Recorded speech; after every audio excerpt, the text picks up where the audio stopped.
There are no limits to what you can accomplish, except the limits you put on your thinking. Your dreams will come true, but not without the help of others, a good education, a strong work ethic, and the courage to lean in.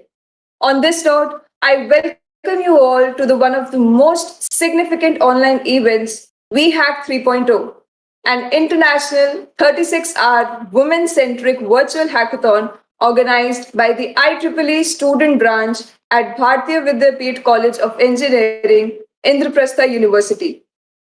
We, the team of WIEhack, are truly grateful for such an overwhelming response from the participants globally in such trying times. I feel immensely proud that we are hosting international participants for the first time in WIEhack. This pandemic has made us go through a lot during the past year, but I still hope that you are staying healthy at the ease of your homes. First of all, I would like you all to make familiar with what BVPIEEE is actually. IEEE and its members inspire a global community to innovate for a better tomorrow through its more than 4 lakh members in over 160 countries and its highly cited publications, conferences, technology standards, and professional and educational activities. IEEE is the trusted voice for engineering, computing, and technology information around the globe. BVPIEEE is the student branch of IEEE, which has been one of the most reputed in IEEE Delhi section community. We aim to create a rich pool of technical expertise and harness the boundless youth potential. Women in Engineering, Industrial Applications Society, Computer Society, Robotics and Automation, and the HKN chapter are the student chapters of our society. We train volunteers in the field of programming, robotics, industrial applications, and experience via various workshops and field trips throughout the year. Our student interest groups, SIGs, of our society include Codex, eCell, BVCOE Quiz Club, Gamma, which make learning even more fun. Now coming to WIE, that is V, stands for Women in Engineering.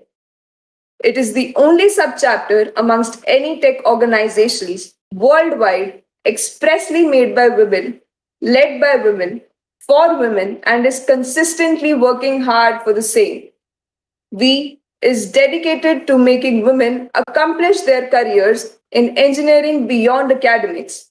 We believe science is a collaborative discipline, and hence, you know how important it is for us to recognize and celebrate heroes and sheroes.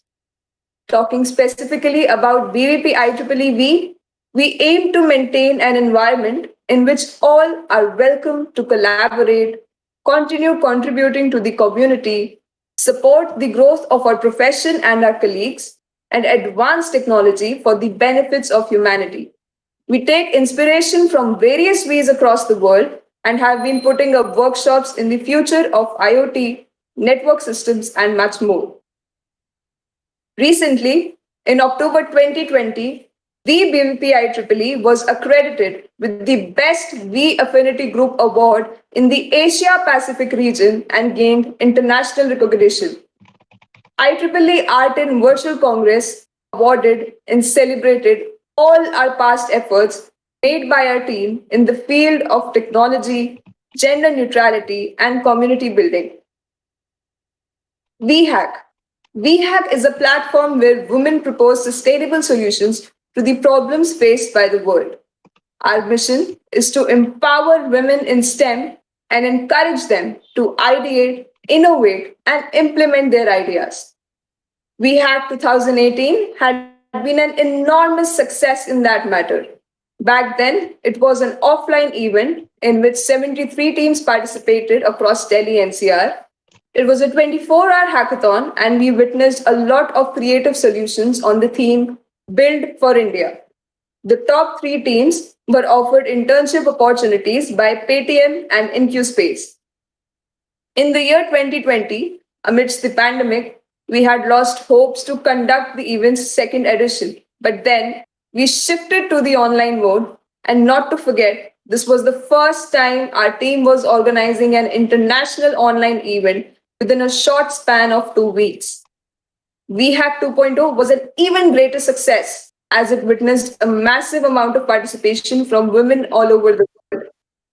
More than 300 teams participated, and prizes worth 16 lakhs were distributed to the top 10 teams.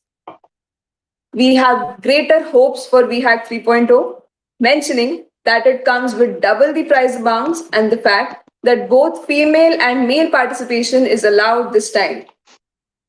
Expecting that WIEhack 3.0 outshines the benchmark set by the last event and takes its legacy forward, I would finally request Kea to start with this version of WIEhack.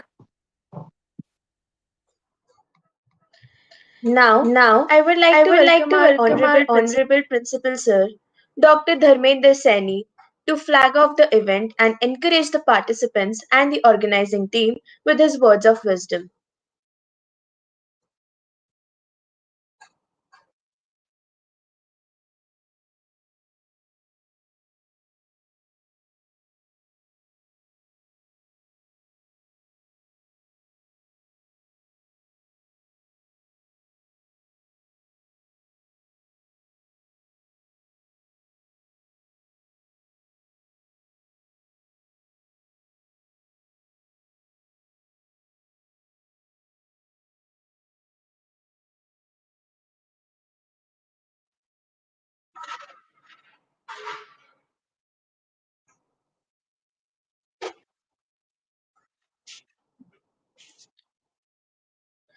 Due to some technical difficulties, Sir is not with us right now.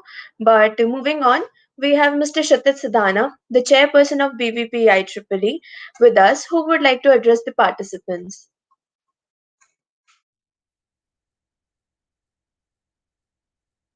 Good morning, one and all, and good evening or good afternoon, depending on the time zone that you are in. I am very proud to host this event today. Thank you all for taking part in our competition. By taking part, you have supported our efforts to overcome the gender inequality in STEM. WIEhack is not like any other hackathon that you have attended. It is primarily designed with the purpose to support the first time hackathon participants. From my experience, I have found that participants who are taking part for the first time are at a disadvantage. So we have designed our hackathon in a way to level the playing field from first time participant to a veteran participant. Moving on, to start with, I would like to again appreciate and commend the initiative that your team has taken. You're already one step closer to winning this competition. To give you some context of the scale of our event, you will be competing against 500 teams. That is 1,200 participants from 25 countries. Our mission is to empower women in STEM, encourage them to ideate, innovate, and implement their ideas. BVHAC is an annual event organized to cater to undergraduate students. Regular mentoring sessions, workshops, interactions prepare the participants for future competitions like ideathons, hackathons, and B-plan competition. If you're a seasoned hackathon participant, trust me, you will learn something new out of this hackathon. Some points to keep in mind while taking part in this competition are: have a crisp and well thought out idea, have clear, meaningful, and effective communication among the team members, split your solution into manageable chunks, and then classify them as essential, that is must have, and nice to haves. Now prioritize these tasks based on urgency and delegate them based on the skill level. Coming to the most important part right now. Have fun, network, let your mind go wild and think like a child. If you have learned something out of this event, or get inspired by one of our speakers, or even polish your soft skills, you, my friend, have bun in my eyes. To set the tone and the right mindset, I would like to share a few quotes. Failing to plan is planning to fail. Hard work beats talent if talent does not work hard. It's easier than you think, so just start. What gets measured gets improved. It's only a mistake if you don't learn from it. Otherwise, it's experience. And at last, comparison is the thief of joy. Now, towards the end of my segment, I would like to make a PSA. With the current situation in India, we have tried our best to arrange resources, develop the platform from scratch, and carefully orchestrate all the moving parts in a perfect symphony. But nothing is perfect. I request all participants to be mindful of the fact that we have been working under a less than ideal condition. So while facing errors, issues, please be courteous and patient while we resolve your queries.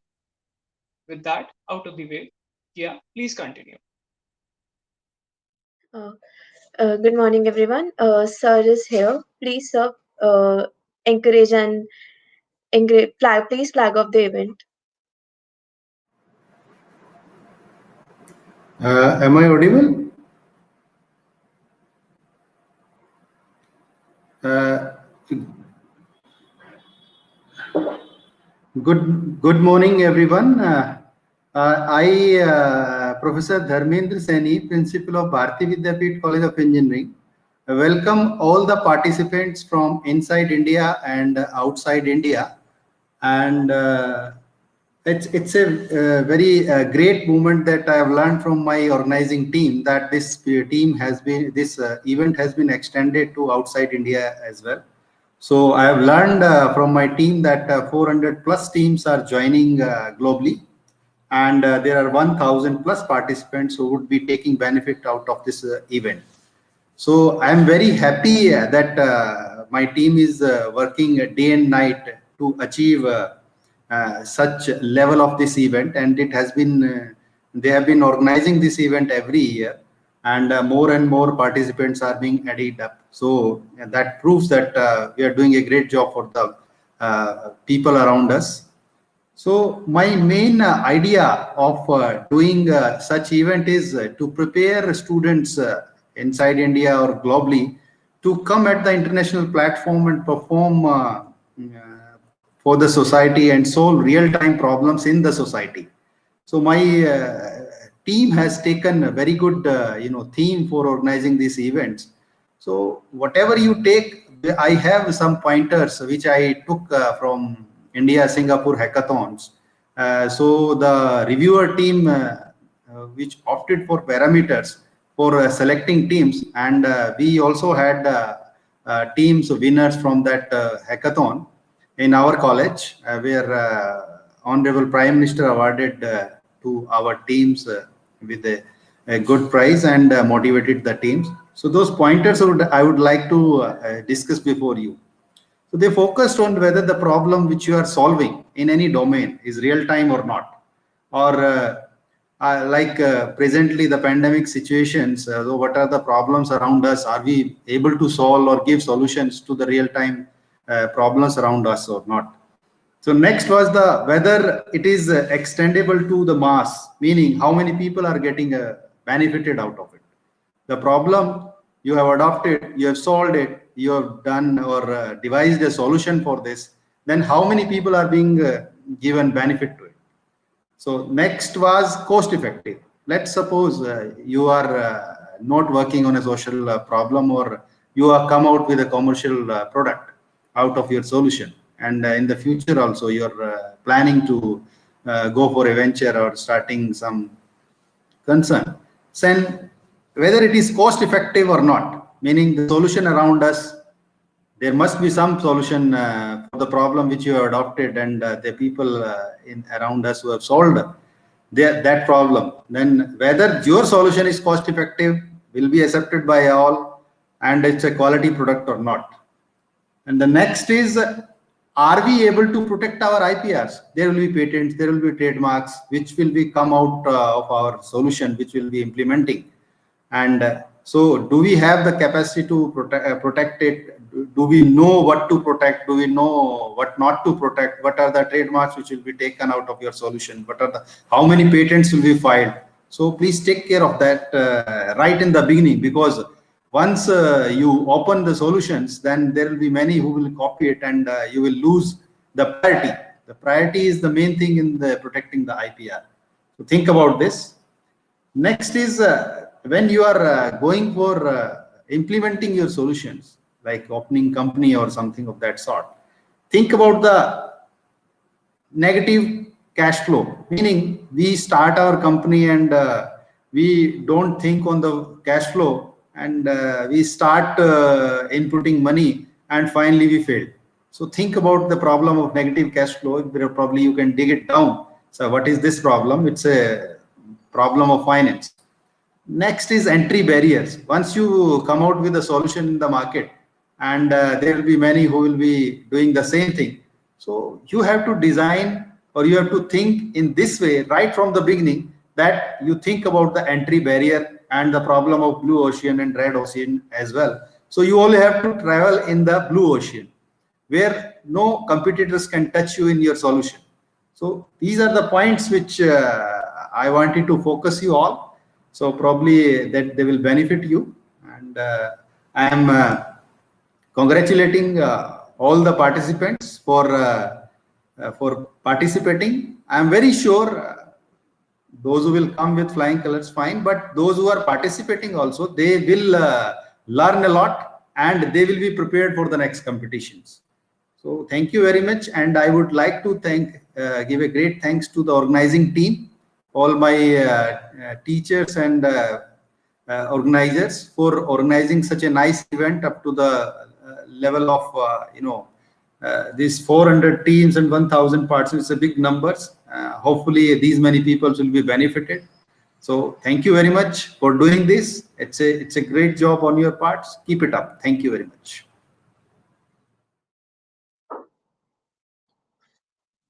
Thank you, sir, for gracing the occasion with your presence. To take the idea of women empowerment forward and proving then that women are no less than man in any field, we announce participation of both men and women in BVPIEEE WIEhack 3.0, the third edition of our flagship event. It is a 36-hour virtual hackathon where participants will provide innovative and creative solutions to the current world problems. Throughout the competition, the participants will be judged based on various criteria like their problem solving skills, thinking capability, logic, coding skills, and presentation skills. Now, please pay attention. I will be telling you about the themes of WIEhack 3.0. First one is augmented reality and virtual reality. Second is fintech, which is also known as financial technology. Third is women's safety. Fourth is artificial intelligence. Fifth is space technology. Sixth is education technology. And seventh is open innovation. We also have a surprise theme, connected car, Android in car infotainment track. Now, I will also brief you about the rules for the event. So, during the hackathon, while coding, copying segments of code or entire code from a previous project is not allowed. However, you can use resources like Stack Overflow and GitHub. In general, taking online help is allowed, but direct plagiarism of ideas or code is not allowed. There is no restriction on the programming language and the platforms used to develop the project. Based on the evaluation criteria, the team with maximum marks will be the winner.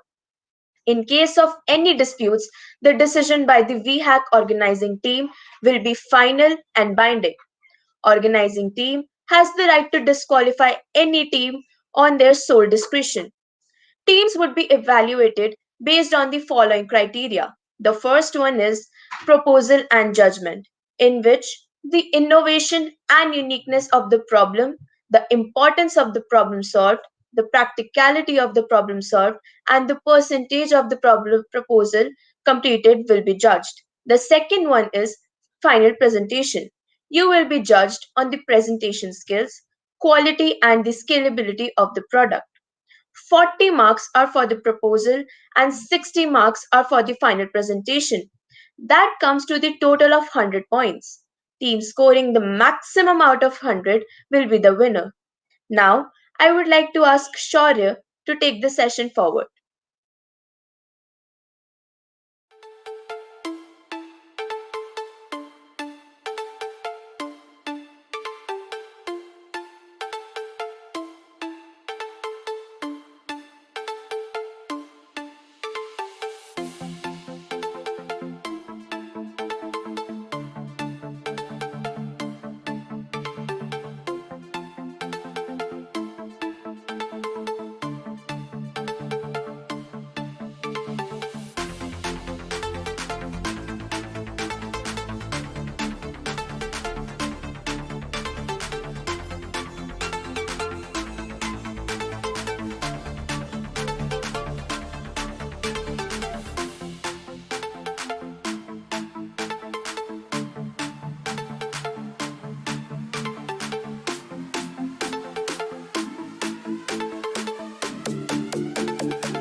everyone. Now we head over to our first mentoring session with Rakshit Kharbanda. Rakshit Kharbanda is currently working as an IoT and robotics instructor at What After College. An aspiring entrepreneur by heart, he has a knack for designing, robotics, and audio video editing. Rakshit is a part time digital content creator at Maven Talks, which he kicked off recently. He has won accolades at hackathons organized by prestigious institutes such as IIT Bombay and IEEE Bombay. Also, I would like to inform the rules for round 1 will be disclosed after the commencement of this mentoring session. Now, I invite Rakshit to mentor our participants. Over to you, Rakshit. Well, am I audible? Yeah, Rakshit, you are Yeah. audible. Thank you very much, Shaurya, for an amazing introduction. First of all, a very warm welcome to one and all present here. I hope everyone is staying safe and healthy. So, before I begin, I had one question in my mind that I wanted to really ask. That could you please identify this picture for me? As all of us know, this is the Eiffel Tower, located in Paris, France, and it has been there from 1889. So, what I am trying to highlight is that it has been there from 1889, which is around 132 years now. So, have you ever thought that a thing this big has been there for around 132 years, standing there still? So, it brings me down to the next question that yeah, that what keeps it intact. So the answer is rivet is a structure that looks like this. It is the same structure, it is the same one that you can find uh, like in your jeans as well. So the thing is that a thing so small can matter so much that the whole wrought iron, like what the Eiffel Tower is made up of, stands still because of these small things that are known as rivets. Welcome everyone once again. Who am I? I'm Rakshit Kharbanda. I'm an aspiring entrepreneur by heart, as Shaur introduced me. I'm an IoT instructor. I'm also chair at IPR Cell BVCOE. I recently became a digital content creator at Maven Talks. My tech stack includes robotics, IoT, designing, and AV editing. I recently won the EdTech hackathon that was organized by IIT Bombay. So, like, why I started with an example of Eiffel Tower or rivets. So, here's the reason. The topic for today that I'm going to speak upon is rivets of a hackathon. We aren't going to talk about the wrought iron or the product that would be the heart of your project. Rather, we'll talk about small things that are built around those products that keeps that Eiffel Tower or your project intact. The things we are going to talk about are so small that sometimes we even don't think about it while we are presenting at hackathon. And I can guarantee you that after this session, you'd be a better hacker of what you previously were. If you keep these things in mind, every time you stand upon a stage to present your idea, your project, whether it's in a hackathon or while you are doing your job, whenever you stand there to represent your idea, keep these points in mind. So let's hear about small things that create a huge difference when we talk in terms of a hackathon. So the first rivet that I'm going to talk about is research. So there's a funny story that when I participated in my first hackathon, that was in I guess Jan 2019, and it was held at Triple IT Bombay. So I had a couple of friends named Chetan Saksham who were senior to me, and one friend named Kunal in the same batch. So we went for a hackathon. That was my first hackathon, and I actually went there without any idea, without zero idea of what was happening. I just like stood up, packed some food and all those hardware that I would need to make that project, laptop, etc., and we just went there. So I had no idea about what we are going to build. But fortunately, one of the seniors already had an idea in mind. When he told us his idea, it seemed like a wonderful idea. We thought, oh my God, we could win. And we thought, like, how would we stay there till like 6 p.m. next day? Because it was a 48 hour and like 36 to 48 hours hackathon. So we thought we'll get really exhausted and we'll have to stay up till 6 p.m. It's going to be a wonderful presentation. And the funny thing was that we were out by tomorrow, by like the next morning, 5 a.m. And we were just heading back home with the metro. So the thing is that we thought that our idea is so good that maybe other things won't matter. But here is like where we went actually wrong. So before you arrive, before you finalize that okay, this is gonna be my idea, you need a lot of research behind it. And when I talk about research, generally two sides are to that research. One is your tech side and one is your business side. We as engineers always think that okay, like why do we need to care about a business side? The thing is that you might have a wonderful product, but it might not be viable as a business. It might not be viable as something that could be made commercially available. So when we talk about tech side, we generally search for the prior art. Prior art is something that has already been done in that field. Like if I have any idea, I need to just Google it that okay, what all does exist in that particular field. So it gives me an idea about the novelty. So most of the times what would happen is you will see that the idea you are like you thought of already existed, but there's no need to get sad about it or disappointed about it, because you can actually go into that depth and search about maybe the challenges that the last idea had and try to incorporate them. So prior art basically brings in the novelty.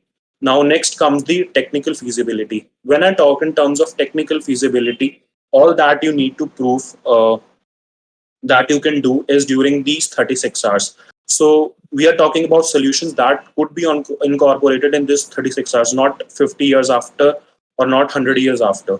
So like you might have an idea, but it might not always be technically feasible. You might not have the existing infrastructure in place. So it's not a wise decision to go with that idea, rather to search for something new. And one of the things that I always feel is that discover a problem and don't invent it. Say, for example, let's talk about the walking stick that has been there like for decades for the elderly. You might think that okay, I can make that walking stick more advanced by attaching few lights to it or music to it. The thing is that an old citizen doesn't care about whether the walking stick has lights or not. So that's definitely not a problem. So like don't that's not a problem. So basically don't invent a problem for yourself. Find it, discover it. It exists uh, around you. Like whenever whatever you are doing, there must be challenges around you that you face, that you wish okay, this is the pain point. I like there must have been some solution that exists for it. So this is how you find a problem. It exists around you only. There's no such website that you could just Google to. Yeah. So I guess someone has this. Okay. So coming, um, yeah, yeah. So coming on to the business side, like I always say that we as engineers also always think that okay, we don't need to take care about the business side, but that is the part that actually shows the viability of a product. We need to take care of our customers as well. So there's a series known as Silicon Valley, which revolves around the whole idea of creating a decentralized network, a network that like an organization that doesn't have complete monopoly over the internet. It is basically decentralized, meaning the all the data is divided and all is distributed and scattered, so it doesn't exist at one place. So there are these amazing people that set out to create this decentralized internet, and like while they are working on this, they realize that okay, like we have an amazing product at its place and it's working, but why aren't our customers increasing? Why isn't our customers base expanding? So it all comes down to that they create a product that is suitable for engineers. They engineer a product that is perfect, but it is made so that it is only for the engineers out there. So like while the business side helps you understand the viability of your product, it also helps you understand that what is it something that actually my customer or like the user wants. Now obviously you need to establish the need of product, like I already said, that discover a problem and don't invent it. It has to be something that is commercially viable, that can be made at a cost that is not very expensive. So when I talk about economical feasibility, like there might have been a product that cost about $500. So what you did is you basically thought that okay, these are the challenges that I guess someone's mic is on. Yeah. So okay, you thought that okay, these challenges exist in that particular product, and I can solve these four challenges. But what happened is that $500 item came out to be 5,000 rupees while you had its sensors and a lot of stuff of it. So there's no use of that, because even if you solve two problems, you created a bigger one. That is, it cost 10 times as compared to the previous product. So this is how you test the economical viability. That is my solution better in terms of economics as compared to the one that has already existed.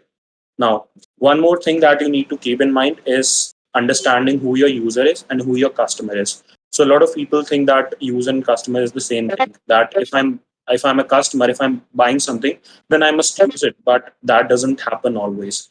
So let's take example of baby products. So basically, who's your user? Who's your user? The baby, the small baby, and the customer is basically your parents. So you need to understand that although your product should be a fit for the user, that is the baby, but it has to be appealing to the customer, that are the parents. Next thing that comes in is identifying your target group. There's not like almost products that exist around you aren't always meant for each and everyone out there. So you need to identify your target group. You need to set that okay, from this age to this age people would be using a product, and there would be also diversity in terms of say the gender of people who are using it. Not like everyone might be using it. So you might have a product that is for say females, and that too for 18 to 24 females of age 18 to 24, and that too maybe the one who love music. So like you need to come down to a point where you need to identify a number that okay, how big is my market in terms of like how many people can I serve. So you can just start with the like, Indian population, then say if it has a side where the only female can use it, you can maybe like check that like how much population is female.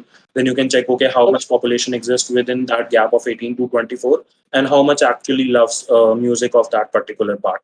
So that is how you find out your target group, and it is very important to identify that whom you are selling to before you actually go out to sell your product. So this is a research site that this goes basically once before you have actually finalized upon your once you have finalized upon your solution.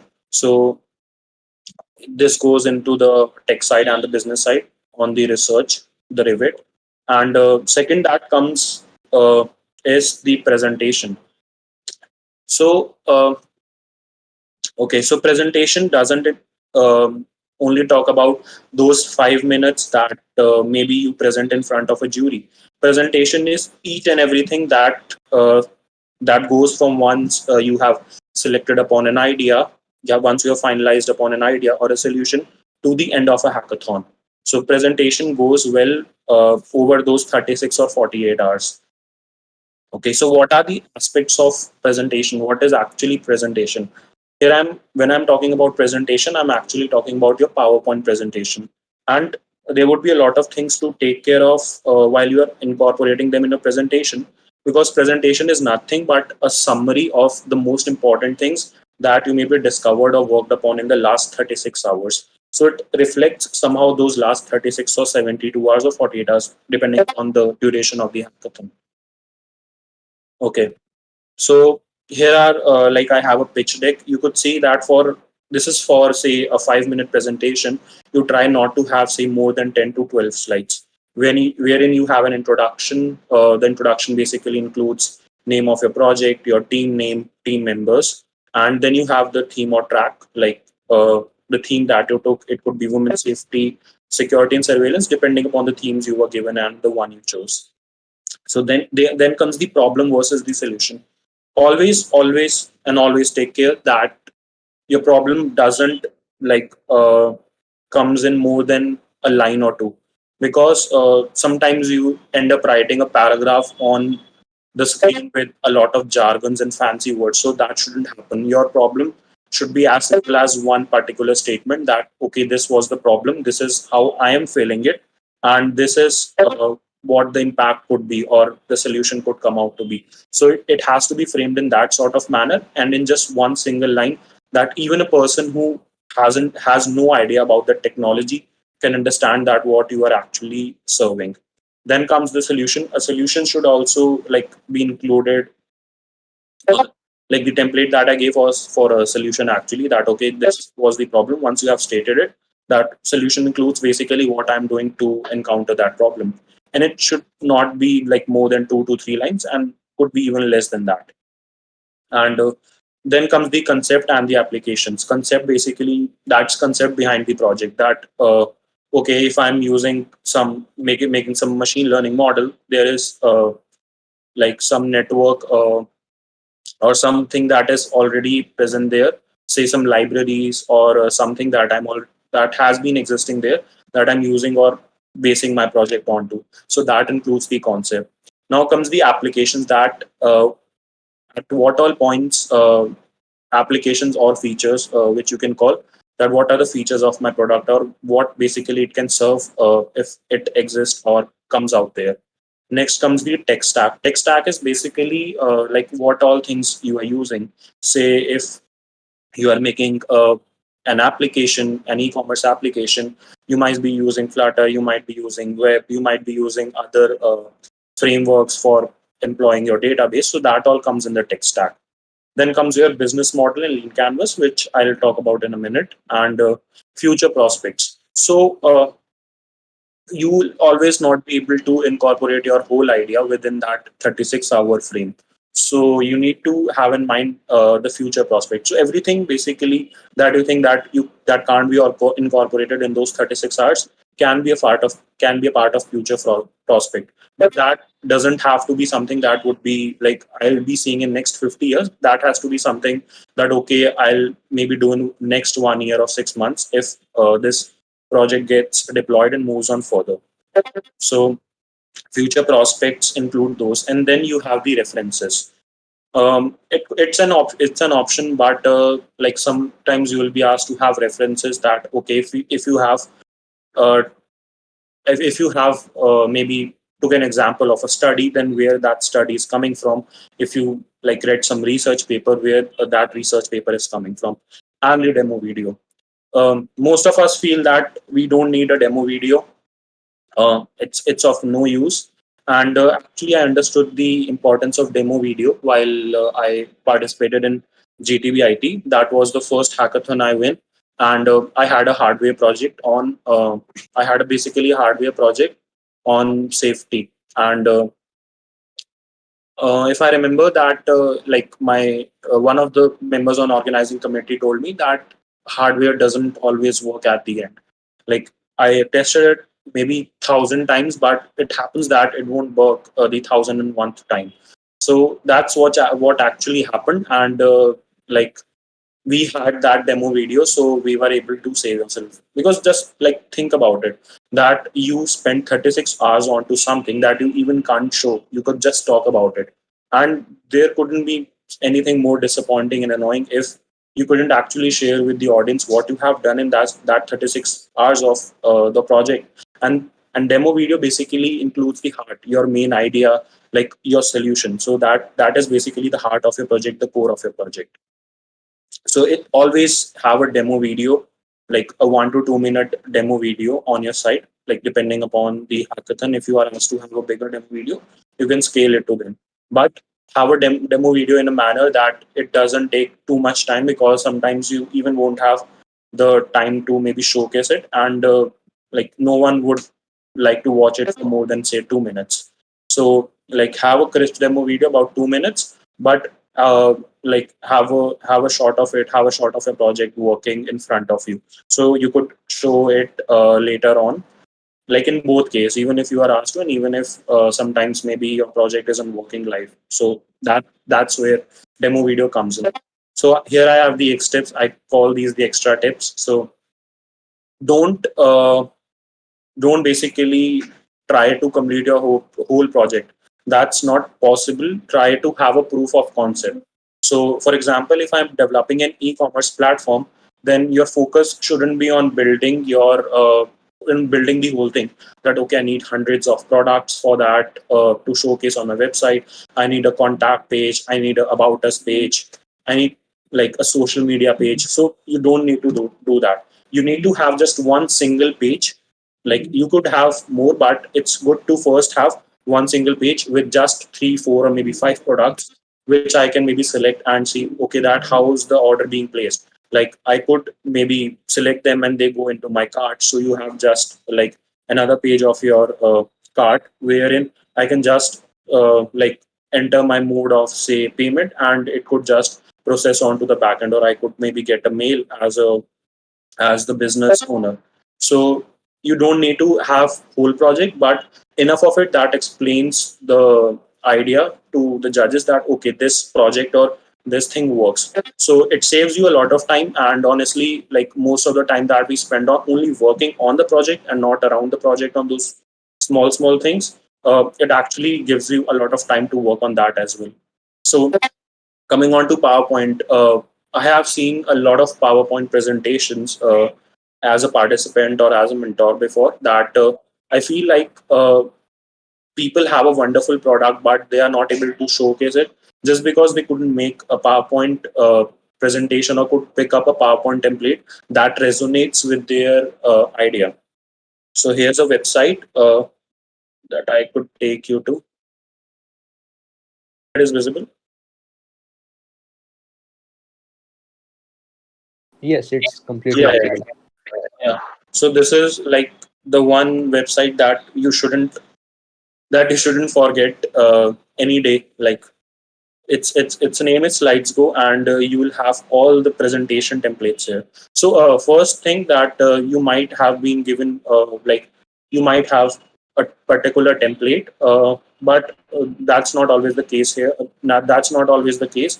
Plus, whenever you are given a template, you are basically given the idea that what all the presentation needs, say the relevance of the project, the objectives, the problem and solution, and you are free to select a template of yours. Basically, the theme of yours or the background of yours. So, like here are like some of the trending searches. You could go through a lot of them. You could select the free ones. You can also choose colors, and you can say just change between and like actually how the slides look. So you need to pick up those templates that are like this seems still this seems well. Like if you were seeing my presentation, it didn't have something that made you feel that okay, this is very bold or this is something like very dark. So I won't take up a template that is too fancy. You want to take a template, sorry, you want to take a template that is simple to understand and easy for your audience or your jury to process.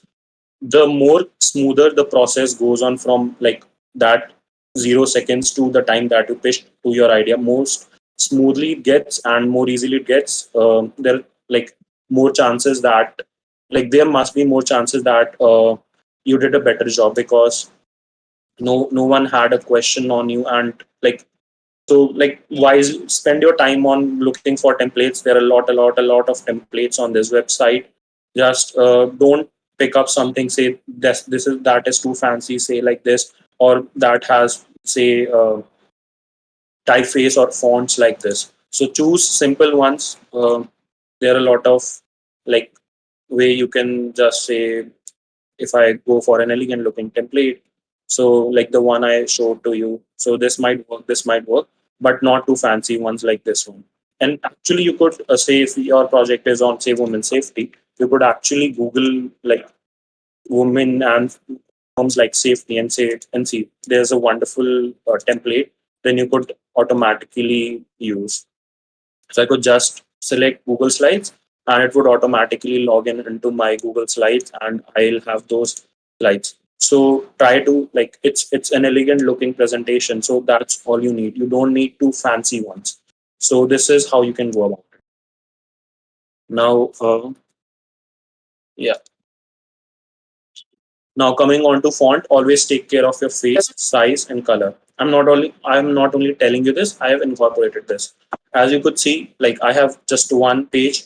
Like on this one, I have a particular heading. I have kept the size of the heading same everywhere.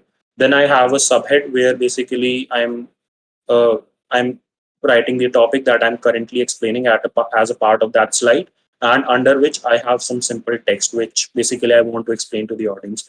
So use try to not to use like more than one or two fonts, and try not to use those fancy fonts. Like they might actually look cool with all those glitterish etc. But when a jury is looking at it, and you have to go a little faster, basically brings down your uh, brings down your readability. So always take care of the size and color as well. Don't take, say, a yellow color one on a screen that looks maybe similar.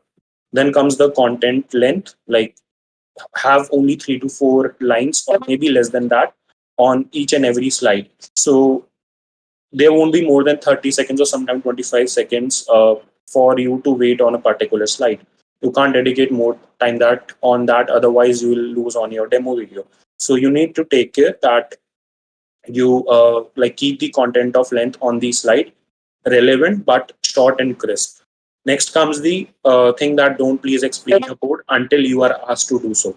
So like there was a hackathon which I went to, and there was one particular team that build up a machine learning model, and they were basically trying to explain each and everything to a judge that okay, this is how we have taken variables, this is the variable name, this is the classes we have defined, or this is the particular function we are using, then this is how it is moving back to that function. No one cares about it. Basically what they care about is the impact that the project creates, and the thing that is it working or not.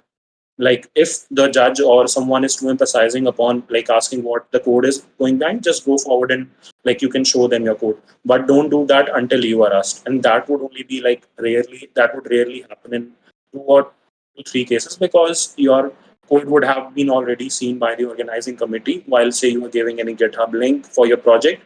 So you don't need to explain that to the jury. Then it comes down to choosing team or project name. This is one time where you can like become creative and think of a project name, but don't try to come up with projects name that are offensive. Try to come up with project names that maybe resonate with your project. So I made an assistant system in my IIT Delhi in my IIT Bombay project, and since it was an assistant system for people having Parkinson's disease, I named it as Sahayak, something that resonates with what I'm actually doing. So you could like just Google some names, maybe in Hindi as well, search for synonyms, and maybe come up with a good name.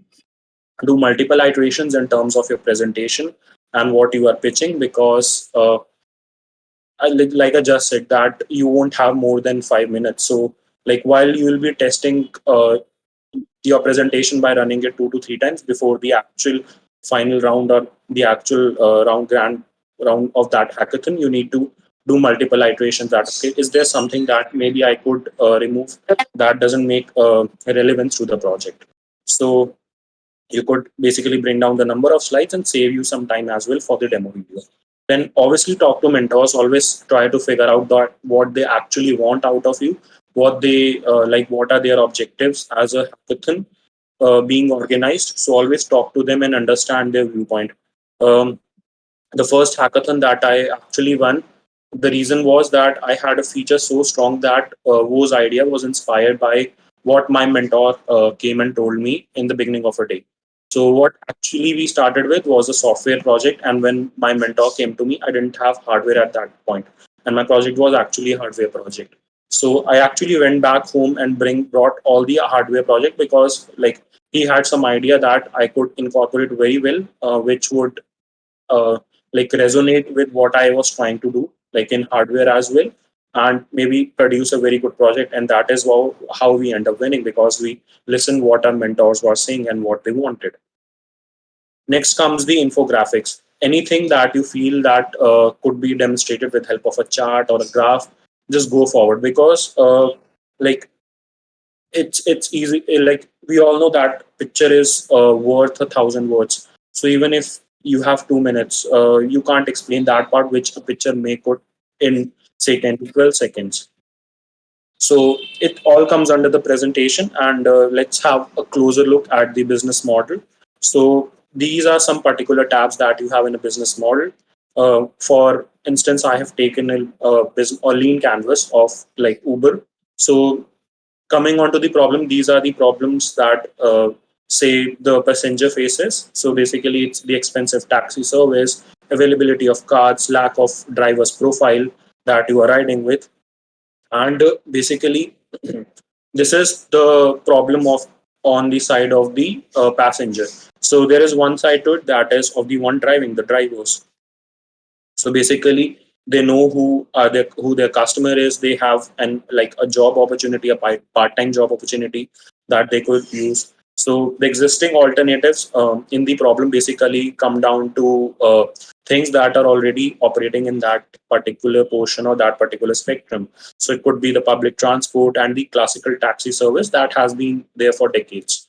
Now the solution basically incorporates cheaper rides. With Uber, you have a wide network of cars. Um, there is always ratings for drivers and passengers, so you know who you are driving with, and uh, it's basically puts a flexible work schedule for the drivers as well, because they know they can choose a ride to go for whenever they want. Then comes the key metrics.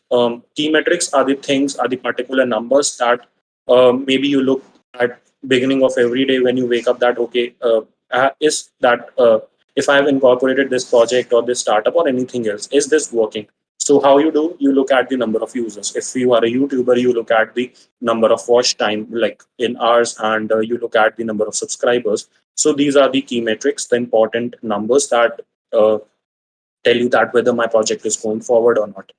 So the unique value proposition is like each and everything that you are trying to do, like summarized in one single concept. It acts as a bridge between your tech side and business side. So unique value proposition for Uber was that all services were in one app, which basically allows you to find a safe ride, whether it's 24 hours a day or 7 days a week, 365 days a year. So drivers can work on their own schedule and basically navigate through the app. They could have maps set up and they don't need to call the customer because they know where the customer is. They could get the live location. Next comes the high level concept, that is whole thing summarized in just one single line if I had to explain it to someone. So Uber is like a taxi, but cheaper, safer, and more flexible. Now, unfair advantage, this is something that your competition won't be even close to or won't even get. This is something that your competition can't knock out, which is the lower price rights of at a push of a button. This is something that the existing taxi service couldn't do. So this is an unfair advantage. Then you have channels, basically from like how you spread about your idea or about your project or your startup. So that is like word of mouth. What Uber does is PR and Uber referrals. Customer segments are passengers and drivers, as I already talked about. Early adopters are the people who would first use it. It could be you as well. It could be your friends. It could be classic taxi service, public transport, etc. Cost structure is something basically from it basically includes your variable and fixed expenses. So expenses, though those expenses, like I have an Uber office, I have a lot of employees that I have to pay at the beginning of every month, even if I had zero rides like throughout my Uber network, or even if I had 1,000 rides. So those are the fixed costs. The variable cost is say like the profit that is coming in, and like the marketing you need to do, like the product development. So it includes your variable cost as well. Next comes the revenue streams, that they are taking 25% of pay for each and every ride that a driver completes or a passenger does. So that is how lean canvas model looks. You can just Google a lean canvas, like have a template of it, and like employ it and deploy it in such a manner. And remember that this is like one of the most important tools for analyzing your strengths and weaknesses. And also, it's one of the most important things that have to be a part of your presentation. Like So always take care of lean canvas because it's everything put into perspective in just one page. If you have a lean canvas, it's very well established to me, maybe as a mentor, as an organizing committee, or as a jury, that okay, this person has idea of what he's doing. This person knows. This person has a whole plan of what he's trying to do. So always have a lean canvas. Now, this brings me down to the last aspect of like one of the last trivet, that is storytelling. So, yeah, so during last 2.5 years, I have seen how basically audiences or like how basically anyone starts their presentation. And if I'm talking about the teams that reach the final stage, then they get jotted down to three types of teams. Some of them would be a good team, some of them would be a better one, and some of them would be the best. How are these different? Let me take an example. When if you're talking about a good team, they'll just display that okay, this is the problem and this is the solution that we are bringing, that basically we are doing to create an impact. What how this is how basically a good team starts. How a better team starts is by throwing some statistics, by throwing some picture, that okay, this is, they try to emphasize upon the depth of the problem, that how big is that problem. So what they'll do is they'll basically throw some numbers that okay, these are the number of people that have been suffering from this problem. So it creates a huge impact on the audience because uh, let's like look at the reality. If you are having a toothache, you won't care that people are dying of hunger in Africa for that particular moment. You will just be worried about your toothache because that how we as humans are. So in order to create an like impact of your project on the audience, that how important is this to deploy, like just throw some numbers, and this is how better teams move about it. Now next comes the teams that outperform others and that are the best. What these teams do is these teams come up with the story. These teams come up with the storyline that okay, this is our user, say his name is say his her name is Komal and or Swati, and this is a woman safety. You could come up with the news that okay, there was some woman 18 or 19 years old that you searched about, who maybe like faced from some violation or like had some issue or something like that, and while she was walking back down to her home, and you could start with your story that like 1 in 10 faces this issue of say safety, like something where we need to make women safer, and this is the problem that exists, and every 10 in 1 woman or some throwing some type of like something that makes your statistics relevant, because at the end of a day all your statistics that you throw out is just numbers. So say okay, Swati, a girl basically of age 21 that you could search about in the news, while she was walking to her home she had this and this problem, and so this is how you start with your story. Okay. And you also despite talking numbers, developing a story, you could ask questions. This is how I began my presentation, by asking questions so I could gather the attention of the audience. So like while you are gathering the attention of your audience, you need to also take care that the order of your presentation in which you are called upon matters, because at the end of the day the people who are seeing your presentation are humans. They'll get tired after seeing 4 to 5 presentations. So like if you are lower in order, say if you are being called at second number, third number, you could be it might not be an issue for you, but if you are being say called seventh or eighth in order, you might have to gather the attention of the jury. You have to wake them up. You don't act because they won't be listen, they like be there to listen to your idea, but at the end of the day you want to actually wake them up if because they'll eventually get bored. They are humans, and you need to gather attention by using intonation, by varying like the by varying the pitch or the heaviness of your voice, by putting out a question at the beginning and making them interested in your presentation. So that is something that the teams that say come later on need to work well on, is gathering attention of their audience. Language doesn't matter. You can use English or Hindi as well, until and unless it is like told to you by the jury or by the organizing committee. I actually went to a hackathon that happened in Vivekananda Institute of Professional Studies, Petampura, and you are 10 teams, and nine of us spoke in English. There was just one single team who spoke in Hindi because they knew that okay, this isn't something that maybe we are good at, or the person was stuttering. So he just switched on to Hindi, and that created a huge impact the way he was explaining things. And he actually ended up winning that hackathon, not because there wasn't an issue where people said okay, why did he win? He was using Hindi. Doesn't matter. You need to have your idea. It doesn't matter if you're English or using English or Hindi. Just don't stand up there if you're feeling you are stuttering too much. Just switch on to Hindi and feel happy, feel comfortable about it. There's nothing to be embarrassed about it. And when you are referring to anything in your project, don't use I did this, we did this, or take name of any particular person. Say that okay, this ideas or our idea or our project aims to do this. So basically, for jury out there, they don't know maybe name of a particular person, or who did it, or who did this, or who did that.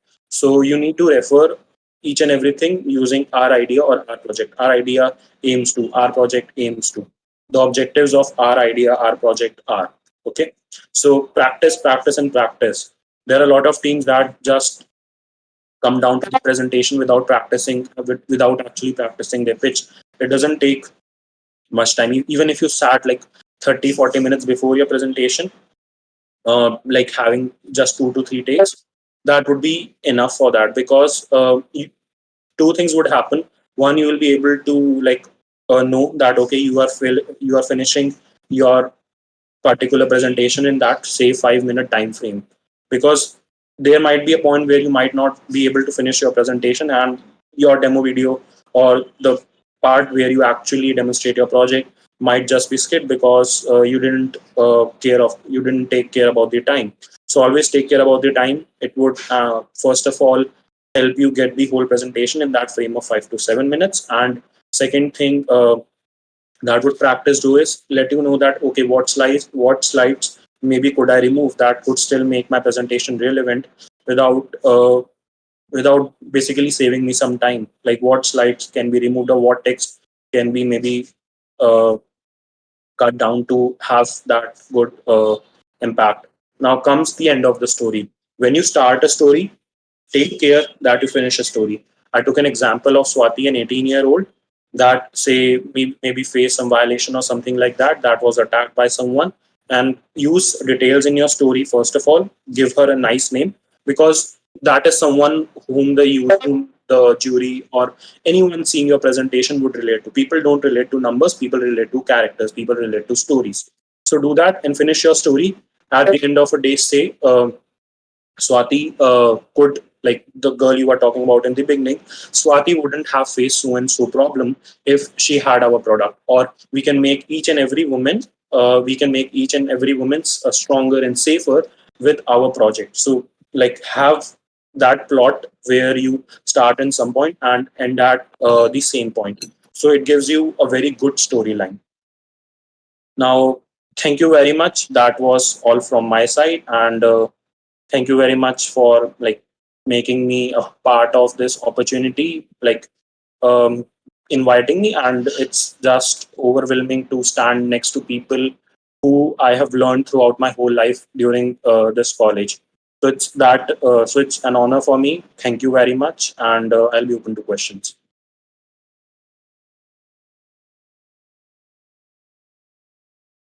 So I believe that. Am I audible? Yeah, So I believe that if some participants have any question, they can ask right now. yeah, go forward. Yeah, I'm checking for that in the chat, and if someone is Okay. sending over on some other platform, I will also tell about that. Jayesh Patil is asking, when should we start building our idea? When should we start building our idea? You should have what you are going to do before the hackathon, but it is always recommended that you build during those 36 hours, because that's one of the rules of each and every maybe one of the hackathons or most of the hackathons you go to. So you should have an idea in mind. You should have that research in mind before the hackathon. It could be during the hackathon, depending upon the problem statements that are say given to you during that time frame, like while you go there. But just have a perspective, have things clear in your mind, because you don't spend that time working on your idea or think more and more about it when you can actually start working on your project at at the beginning of the hackathon. So that is where you start working on it. And say you have a web application, or I would say that you have a app that you need to make. So you don't need to actually deploy that whole idea. Like I talked about proof of concept, you don't need that whole Flutter app, because people would spend, say, for example, if you had a solution where you said that, okay, I can scan the picture of a leaf and tell what disease the plant is, say, going through. So most of the teams would spend their time on building the Flutter application and won't actually deploy the image processing, the machine learning part that goes behind it. So just have a proof of concept, and that is by saying, okay, I have this prototype made in Figma or Adobe XD for that particular project, and this is my machine learning model that works, and I could run separately, but I'll integrate it later. As simple as that. So start working on it at like 0th hour of when the hackathon starts, but have a clear idea about it, a clear picture about it maybe before, so you could save some time and maybe like move better and forward than everyone else who's there. So yes, that's all. Any more questions? Yes. Hiten Vats is asking, what if we don't have a specific hardware for project? Okay, so if you don't have a hardware for a project, if something happens that maybe some part of project isn't working, or you don't have hardware at all, first thing you can do is go by having some simulations. Like preferably, I would say that if you don't have hardware, uh, it's until and unless you have a very good idea, it's not advisable.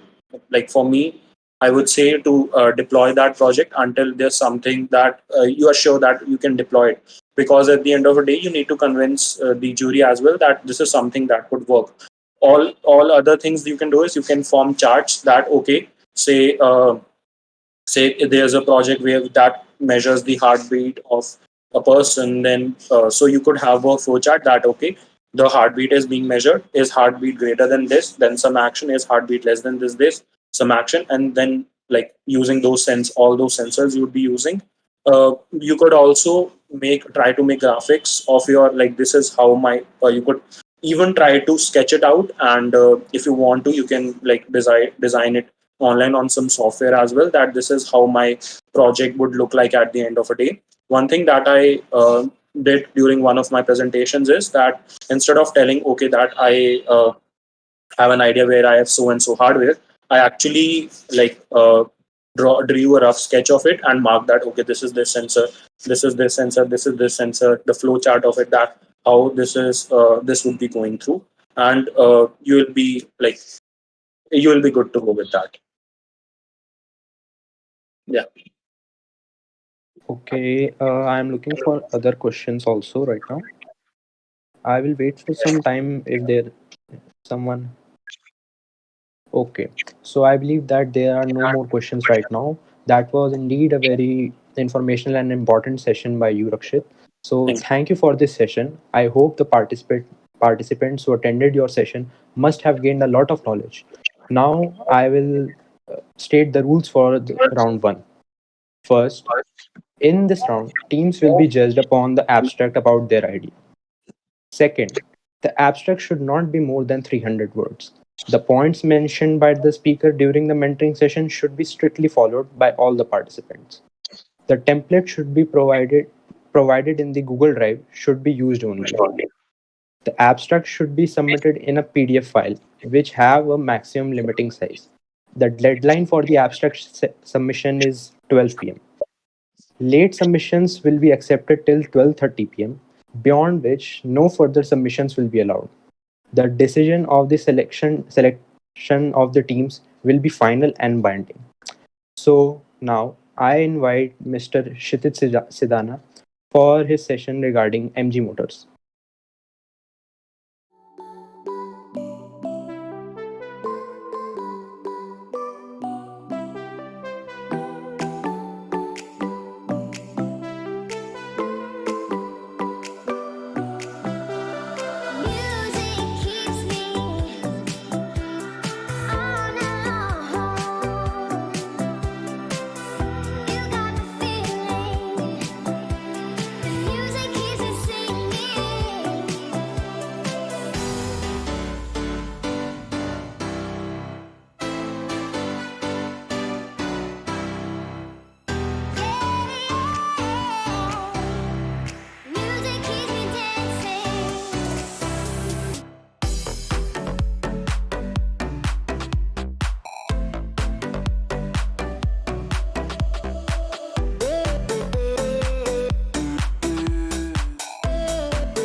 Hello, participants. I am Kshitij once again in front of you. I have a few announcements to make.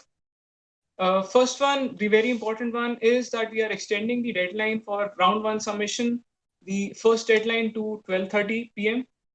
The timer will update after my message, the timer on the screen for our international participants. All the times that we are mentioning are in Indian Standard Time. The stream has a countdown for your reference. In addition, there is an announcement to make. Our partner NG Motor has kindly sponsored the connected car track and promised special prizes for the same. So the top 3 teams in this track will win special prizes sponsored by NG Motors. In addition, if you are using services from any of our other partners, the list of the partners is down here. The continuous scroll that is happening, all these are partners. If you are using any of their platforms or products, please highlight them in all your all your submissions. Sorry, you need to highlight if you're using any of these platforms or services in your submissions. Okay. So moving on to the abstract round, let me just touch upon what Rakshit has said. He gave you a lot of actionable tips, which he summarized. He summarized his years of experience of hackathons into one session. So we look forward to seeing you implement those actionable tips in your abstract. Moving on, he also touched upon the business model canvas. We will be having a special session on business model canvas, how to design it, what all the parameters mean, what all the blocks mean, and how to go about it. We have a special session planned tonight.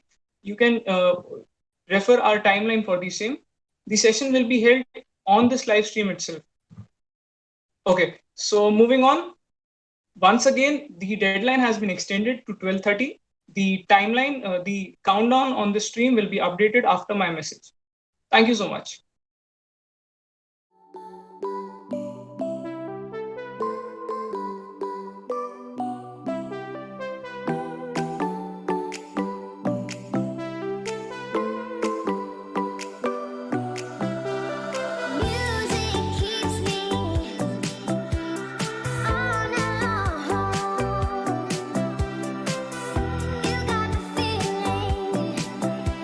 Music keeps me singing.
Guys, this is a reminder for you all that the last 15 minutes are left to submit the abstract.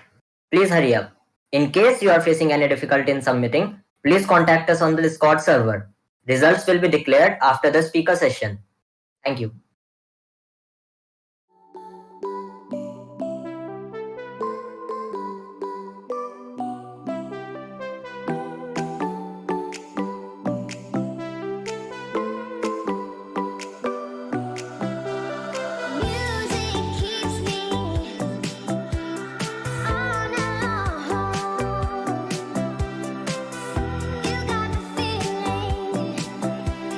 Music keeps me singing.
Submissions are closed for round 1. We have received most of the entries. If in any case a team is late in submission, they will be judged out but regarded as late submission.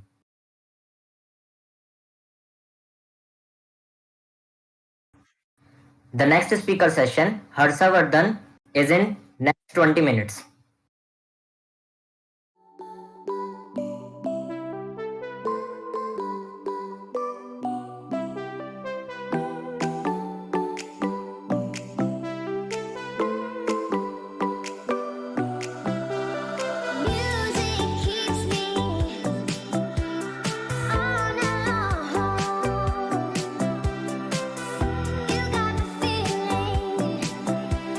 Music keeps me singing.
A software engineer at Microsoft IDC and a full-time learner, Harshvardhan has ventured into a lot of aspects of technology. He has conducted over 15 sessions in various fields. Harshavardhan has been a student researcher at AMUDA, Amrita Multidimensional Data Analytics Lab, in the field of ambient sensing. He is someone who always tries to learn new things and becomes curious to know the inside out of anything that interests him. Feel free to write your queries or doubt in the chat box. We'll take that up after the session. Over to you, sir. Yes. Hello, what a wonderful morning. I guess your submissions are over for the first round of evaluation and excited to meet you all. And yeah, this is Harsha. That was a wonderful introduction by Nikita. I'm a 2020 pass out. It's been like an year at Microsoft right now. I just want to share quickly a few things about how women in engineering is such a huge field in software and, how many opportunities if I was a young girl, like during my undergrad, what would the advice that I would give to myself? So I hope you all can see this. So who am I? So I'm part of Microsoft. It's been almost a year now, and I've been working on full stack development, and I have previously worked on the fields of natural language processing and also recommendation engines during my internships at Microsoft. So I'm also I also started my own community called as Right Now, wherein we all get together, take up some few projects, and then take them to production, and we will try to get help of as many people as possible. This is me in short, without any further ado. Let's keep going. This is just my journey in short. And I am from Amrita Vishwavidyapeetham, Coimbatore, Tamil Nadu. And I completed my BTech degree over there in computer science and engineering. During my daytime, it would be generally a normal plain day. 1 minute, I'll just be back. Okay.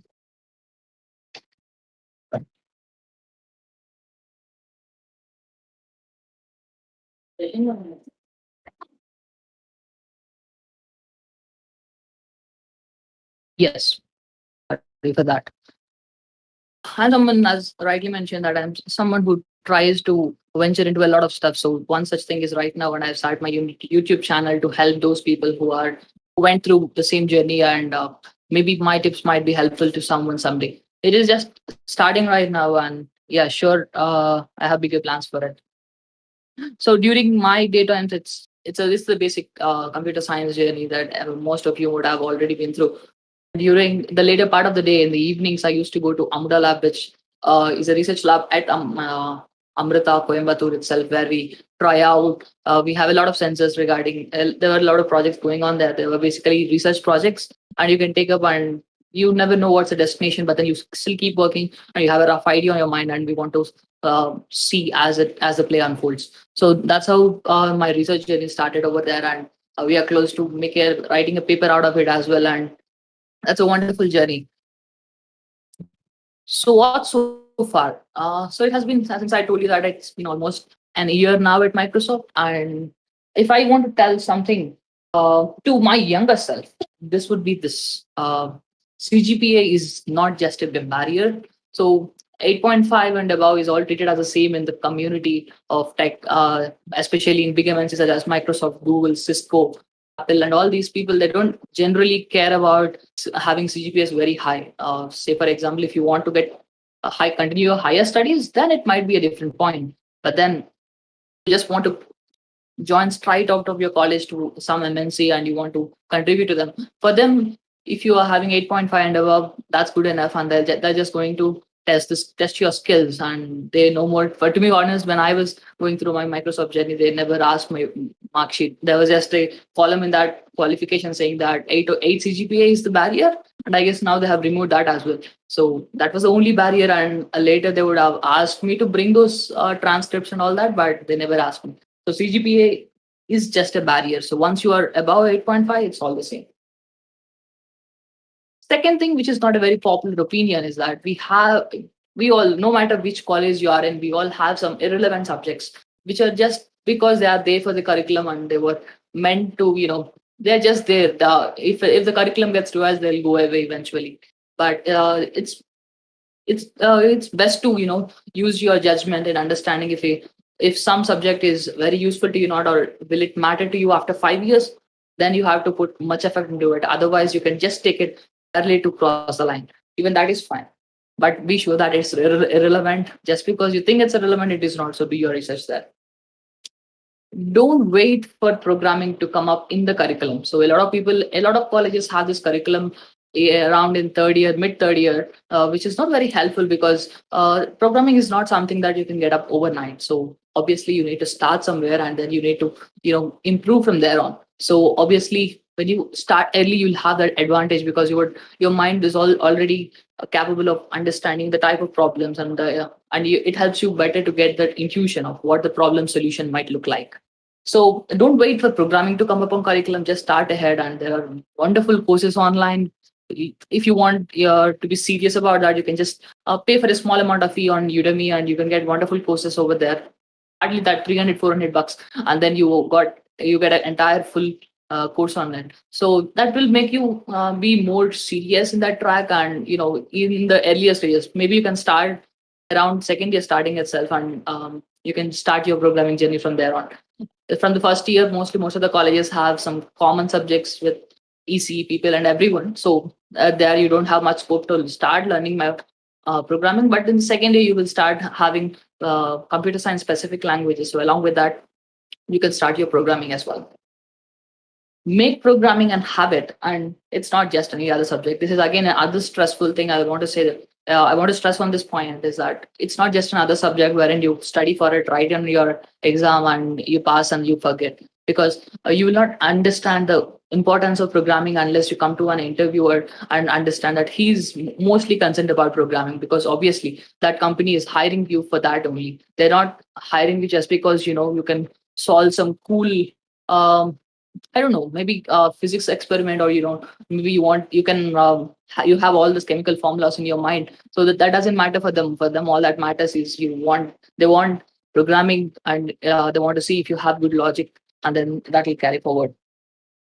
Don't fall into this courses trap. And this is one more thing I want to stress out, because as I've told you, many of them land up at a course at Udemy or Coursera or anything for that matter, and at the end of that course, they may feel that I'm not so sure that I want to stop here and I'm equipped. So what they do, this is mostly in terms of learning something, something like a web framework, maybe mean stack, mun stack, Angular, React, Vue, anything for that matter, where you learn it and you don't implement, but because you have it out in yourself, is this enough?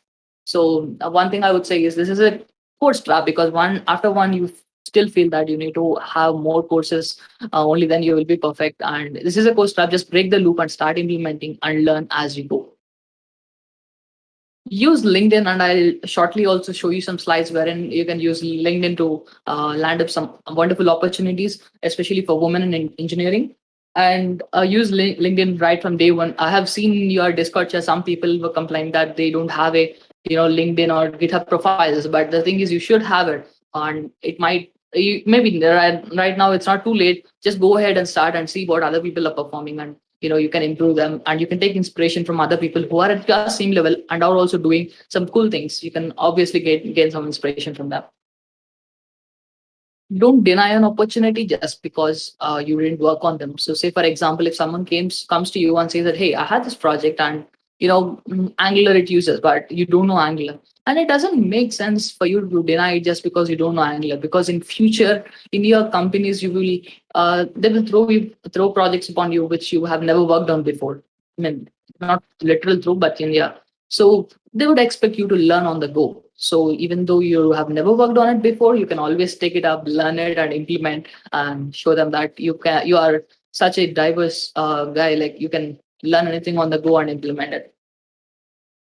Also, don't have that I don't have time excuses, because pros were beginners, and if you are a beginner, just don't feel intimidated by all other people who are pros, and thinking, hey, these people are doing such cool things. Am I? There is kind of that self-doubt which comes along with you, and I don't think that's a very healthy thing. So imagine saying that those pros were also beginners one day, right? So you will eventually get there. Yes, those are a few things that I would say to my undergrad self, and this doesn't depend upon if it's a male female in engineering, but this is generic an undergrad student, what I would say to myself. This is that advice to younger self. And after coming to Microsoft, after being an year, this is what I have understood. These are the 4 things that you should have to make yourself as a better software developer. Ability to learn. So anything on the go, as I have told you that you should be so versatile that any new project that comes up or anything, you should be open to, say that, hey, I'm going to work upon it. I'll learn upon it. It will take some time for me, but then, yeah, I can still do it. So ability to learn is something which you need to have. Ability to turn. What I mean is that you need to be able to unlearn some things. There are some things that are taught in your school curriculum, maybe which are not relevant in the outside work environment. So you should be able to turn around and saying that, hey, this is what I was taught, but I guess for this scenario, this is what is important. So the ability to turn is also important, and the ability to earn. And here I don't mean the earning of money or something like that. What I mean by ability to earn is and people's trust, saying that, hey, if you are giving me a job, mark that as completed. So you should be able to ability to earn the trust of your employees, and obviously your ability to earn, maybe hopping between jobs or anything, but definitely your ability to earn also will improve eventually. Ability to yearn, which means that you want to seek what you want. So you can't just say that, hey, you give me, I'll do it. You should take more initiatives and say that, hey, this is what better for this. If it takes even a little bit more time, I am okay to put in some more hours into this, and convince your teammates saying that, hey, this is what we should do, even if it takes some more time, or even if it's a little more difficult. And that's what the ability to earn. So these are the 4 things that I would say that I have learned over the course of 1 year. So these are finding opportunities, and these are so many of these are just need some checklist beforehand so that you can have better shot at these opportunities. So I'll just go ahead, and these are the things to keep up. The first thing is GitHub. So you just go to your GitHub profile. If you don't have, no problem, just open that, and whenever you're going through a course, you'll have some projects made up in the site. You start pushing them to GitHub. GitHub is a place wherein all your commit history is stored, so they know that when a recruiter goes to your GitHub profile, they'll know from when you have started working on a project. So they know that, hey, for the last 2 years he's working on these projects, so he must have very good knowledge about it, and he's also very regular about it. Like every 2 times in a week he's doing this work, and I see green dots everywhere. Greens are basically for contributions to your own repository or someone else's repository as well. So create your GitHub profile, start a profile page saying that what are your stats, so number of projects you have worked upon, the technologies. You can have a nice profile page in GitHub. You can check my videos on that on YouTube. I have created separate videos for them. So yes, now your GitHub profile is ready. Now you have a wonderful startup page where you will show that number of contributions, the number of pull requests raised, the number of issues solved, and all that, all such analytics, which might pretty much impress the recruiter by then. So the next time when someone comes to you with a job offer, you can just give them your GitHub link and he will go through that. Second thing, deploying your projects. So you will just push your code into GitHub, but you won't deploy it. So how is the recruiter supposed to believe that this is something that works?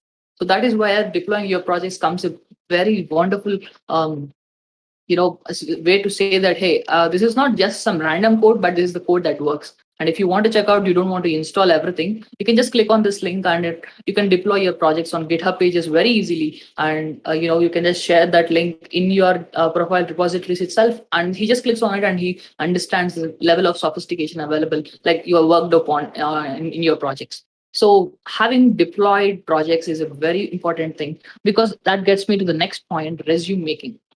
So while you're making resume, obviously you can find hundreds of videos on how you want to make the best resume. And I would say that having a nicely formatted one where you have the number of skills, and you have those skills are backed up by some of the projects. But the thing is, these projects needs to have some proof attached. So you can add some hyperlinks saying that, hey, if you want to know more about this project, just click over this project's name, and it will take you to the live deployed solution or deployed project, and you will be able, and the recruiter will be able to see that. So having this kind of structure in your resume will definitely help you amplify chances of getting shortlisted.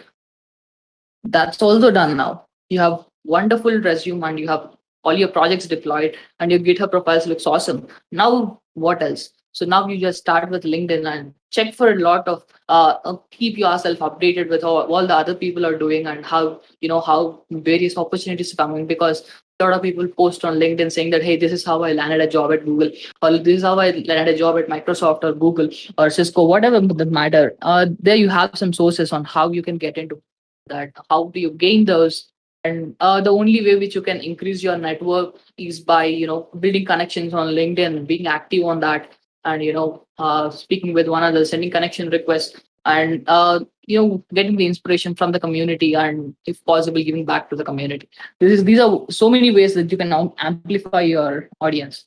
So now let us find something that this seems very normal. You might say that, hey, what's there in finding job openings, but you won't trust me. On a daily basis, I get questions on LinkedIn, on my LinkedIn profile, asking how do I find. So they will just randomly send me hi and say that, are you aware if there are any openings in Microsoft that I can apply to?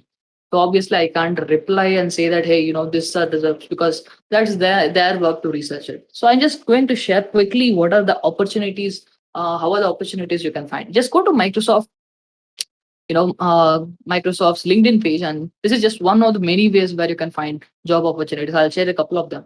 And this is LinkedIn, and you can see that there is a tab called as jobs. So if you see over here, you have a tab called as jobs. So just click on it, and then you'll have this wonderful page with all the sorting features. And you can say that, see, right now, Microsoft seems to have 14,971 job openings, and at least 1,000 of them would be open right now in India.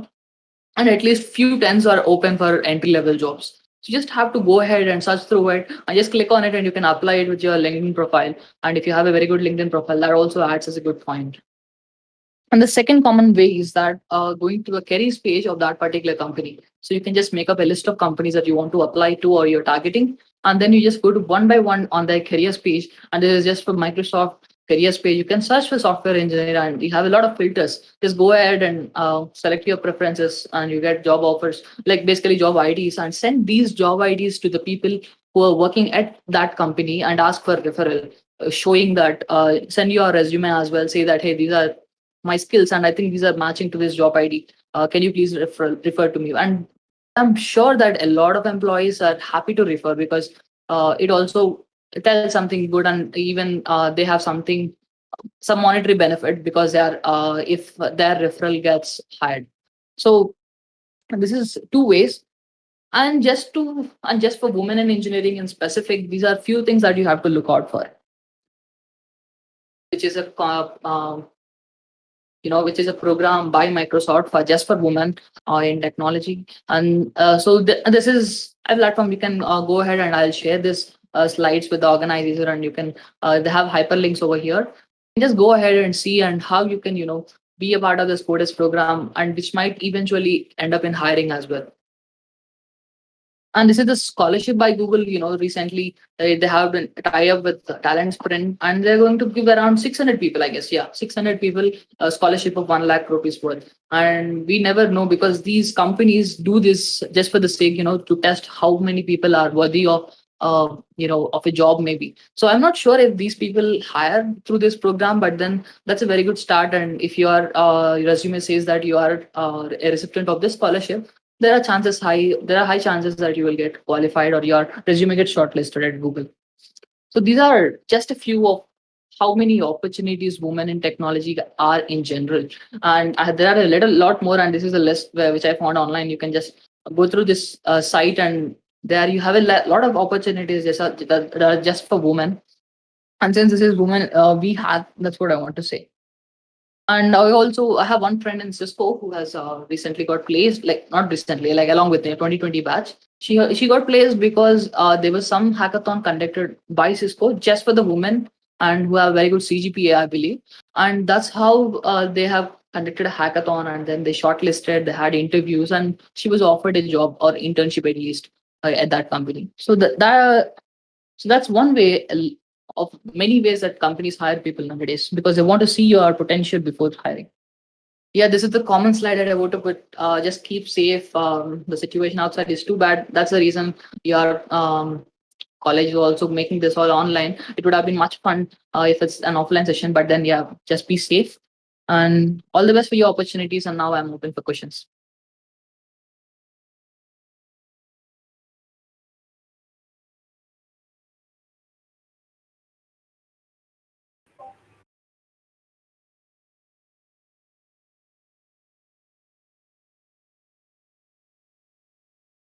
Thank you, Harshvardhan sir, for this session. We are grateful for the time and effort you took to share your thoughts and experience on how to become a better engineer in terms of attitude and coding practice. If you have any question, feel free to write it down in the comment box.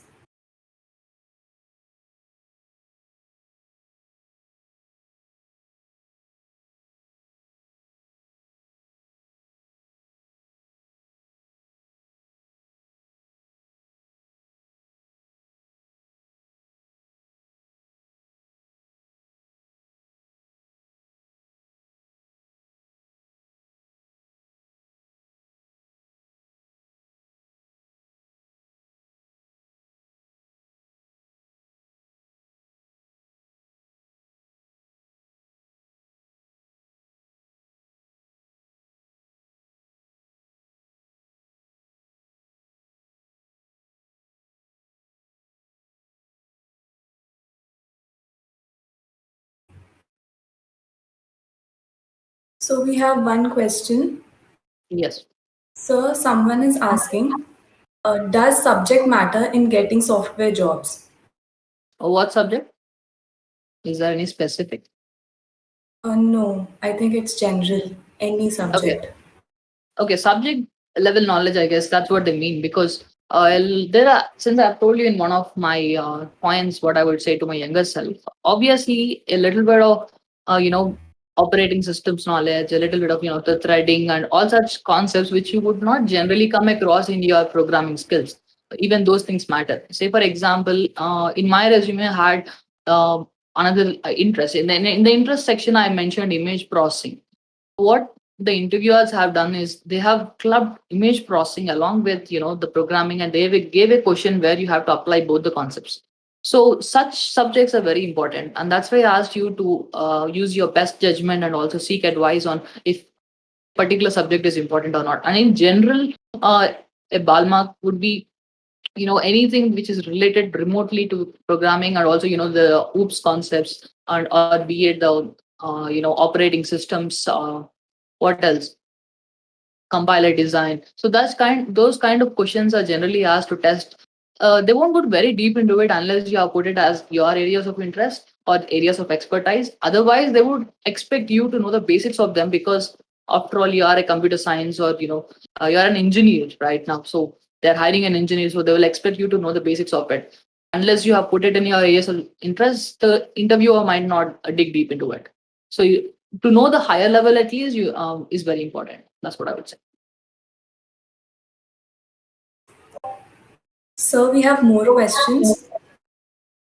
Sagar is asking, so what if a project is for commercial use? Should we still add it on our GitHub?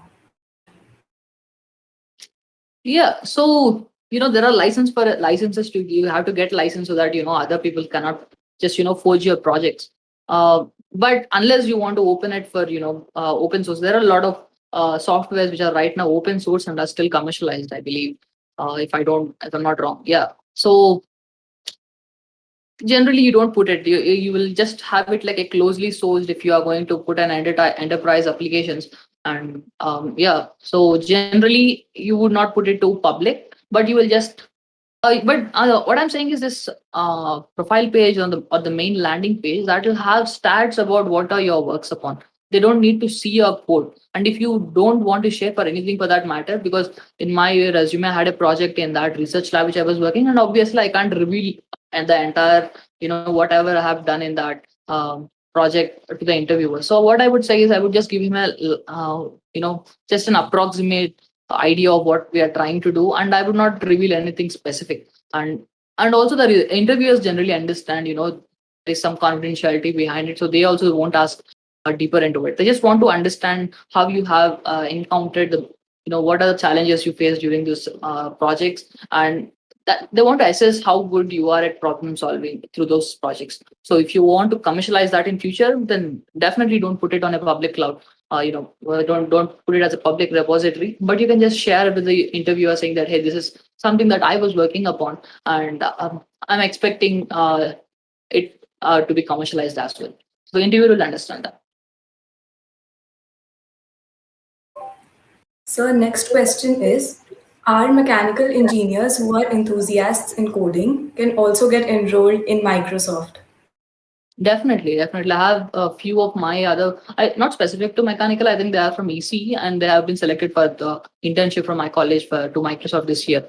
So there doesn't mostly, at least they'll expect you to have undergone some courses, maybe even outside, and they want you to have some basic knowledge and attestation. Again, for that specific, there are some particular job openings which requires you to have majors in computer science. So you need to go to that qualification section, and if it doesn't mention that, then you are open to apply for it. And if you get shortlisted, maybe you have some wonderful projects in computer science, even though you are a mechanical engineer, and then they might shortlist you, and you might undergo, further rounds of selection. Yes, so sure, they hire some mechanical engineers as well. So next question is, can you please provide with the links of the course you mentioned? Yeah, definitely. I'll add it as in the last slide. I'll add it and I'll send it to the organizer. What are the best tips for initial learning process while learning programming? Yes. So first of all, you need to learn programming. Mostly, you need to first be familiar with the various types of data structures that you might be using. The basic ones are basically, it starts with array and then it will end at graphs.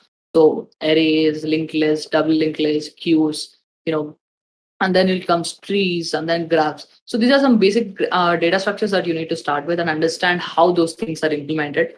A lot of times, be it Python or Java, they have inbuilt packages where you can right out of the box, you can take that help of those packages. But then you need to know how those things work internally so that you can optimize your coding, like basically your approach. Also, once you're familiar with the data structures, then you will go ahead and understand some of the common terminologies or common process and understanding wherein of algorithms come up. Maybe greedy and also dynamic programming, backtracking, recursion. All these things, when you start understanding more into programming, then you will understand the different paradigms in this. You'll understand different processes, and also you will be able to map which problem for given problem, what data structures should you use, or what set of data structures you should use, and also what is the algorithm that I need to use. So once you're familiar with the data structures and the other common types of algorithms, and then you look into some of the standard problems, there are wonderfully, like for greedy approach, say for example, you have certain set of problems. And similarly for DP, if you say, then there is a coin exchange problem, this travel salesman problem for graphs. So there are some specific set of problems which are very standard, and you can very easily map to any new problem to one of these problems, or to some set of these problems, and then you will be arriving at a solution. So if you're just starting, just go ahead and understand the basics of all the data structures, and then start with the different types of algorithms and get yourself familiarized with some of the common problems or standard problems in those types of algorithms. So the next question is, do private repository count in contribution? Private repositories come under contribution. So contribution generally means you're contributing to someone else, right? So it basically doesn't come under as contribution to others, or contributing to the community or something like that. But once you are trying to code and you're doing it for yourself, then how will you call that as a contribution? So only when you code it for yourself, and also you are releasing that maybe as an npm package, or you are maybe a kit you are developing, maybe an SDK, and then you release it, then you can call that as a contribution. If you are just going to do it for yourself and keep it along with just for you, and then you can't call that as a contribution. So if you really want to do some open source contributions, you need to go ahead and check for starter issues. There are tags of issues which are called as first time issues, I believe, on GitHub. So you can go ahead and contribute to others' codes, and that will also show up in your main page. So that's one way of doing open source contributions. And just doing it for yourself and you are not even showing out is not called as contribution. So the last question for this session is, should one go for competitive coding for bagging software jobs? And there is a continuation. How beneficial is competitive coding? Yes. No and yes. So first thing is no, because you don't need to be you don't need to be hardcore, competitive programmer to get placed in these companies. All they require you to know the basics, and not just the basics. It depends upon company to company at what level of knowledge they want you to have in competitive programming or related fields. So competitive programming is more like a competition, where multiple people try to solve a problem and they contest among each other, global rankings and all that, stars and stuff, because it's more like a game and sport. And definitely it will increase your chances, because the higher your rank or rating, you can definitely provide that in your resume. And because since that is not very easy to achieve, if it's not very easy to achieve, then obviously the trust of your resume will increase for the interviewer. So if you are into competitive programming, wonderful. And even if you are not, then you still have your chances. You just have to be prepared for those interviews. Yeah. And competitive programming do have advantage. So if you are good with competitive programming, you are generally very good with programming, and that will help you higher your chances of recruitment. So we have one more added question. How can core background guys do good in programming? Code background? Yes. Hello? Can you repeat the question? Sir, he says, how can core background guys do good in programming? Core background guys. What does core background in?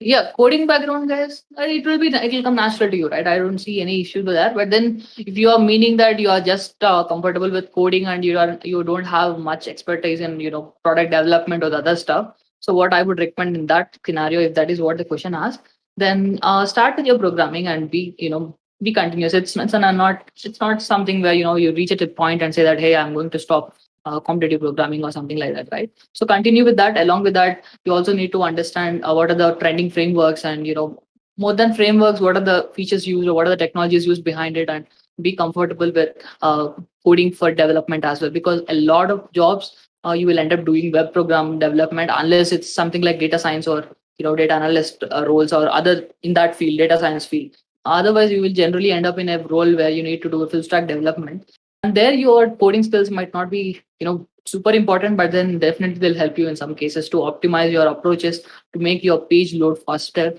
So start parallel paths, continue your programming, and also try to spin up your knowledge on these technologies like JavaScript or .NET Core, or these technologies that are mainly used in enterprise applications. Yeah.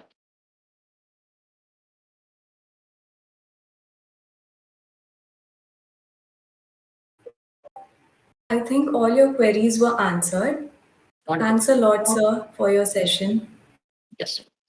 All the best, and may the best team win.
Good afternoon, everyone. Now we are declaring the results of round one.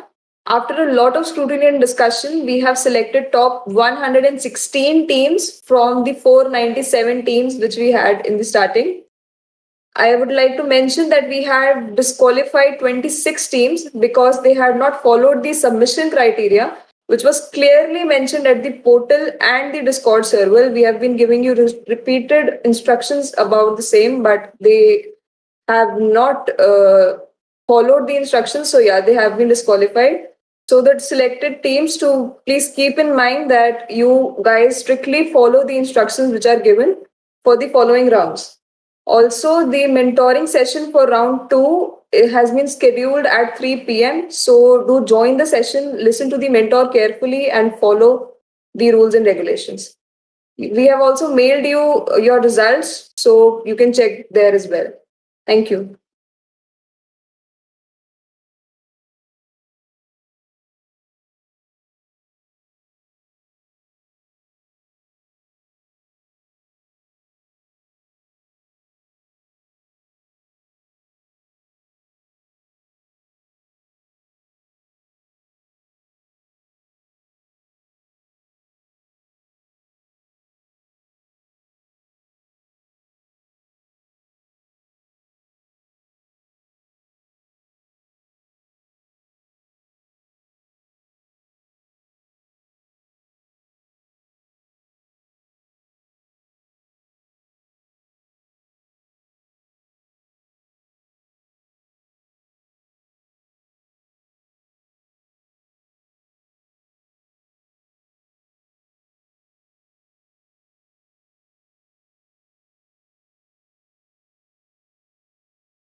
Hello guys, welcome back.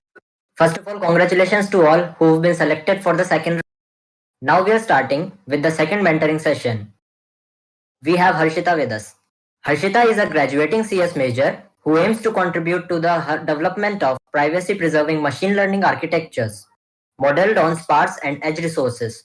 She has contributed to her team's win at several hackathons, the most notable ones including the Singapore India Hackathon 2019 and the Smart India Hackathon 2019. She has also contributed to her team's successful efforts in competitions like Celestini Prize India and the E-Yantra National Robotics Competition. Also, I would like to inform that the rules for the round 2 will be disclosed after the commencement of this mentoring session. Over to you, Harshita.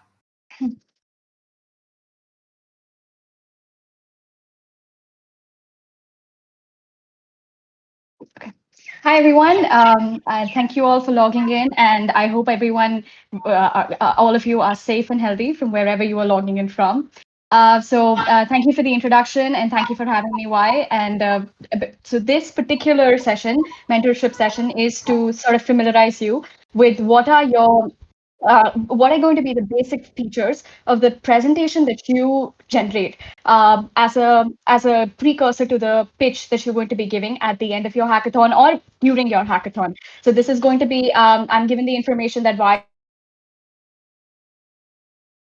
is going on what your PPT is going to encapsulate, and in general, they're also going to tell you when you're going to be giving your PPTs and pitches. So this particular, like, I have no intentions with this session. I have no intentions of telling you what exactly to put in your what is the for I have no intentions of telling you what your PPT should include from your perspective. This is just a general template of the things that I feel are essential to make a PPT's presentation most efficient. And efficient in, when I say efficient, I mean how can you maximize the number of people who are comprehending the idea of your product and the number of people who can engage with your product. So again, I'm a rookie myself. I've done close to about 6 hackathons, but I have done hackathons at various levels, so ranging from local levels to like international levels. So this is just my learning presented to you in a very simple and a very sparse manner. This is a very textually sparse, presentation. So I'm going to begin with just talking about what I feel, is a successful template for a presentation, for a hack presentation. Again, be creative and take this with a pinch of salt. This is my opinion, but in general, what this template should help you do is that you should be able to take notes of some questions that this template and that your PPT should very effectively answer for whoever is listening to your PPT. So, for example, when you begin your hack PPT, right, it should begin the first 1 or 2 slides should very cogently and effectively explain what is the motivation of you engaging in the development of a particular product.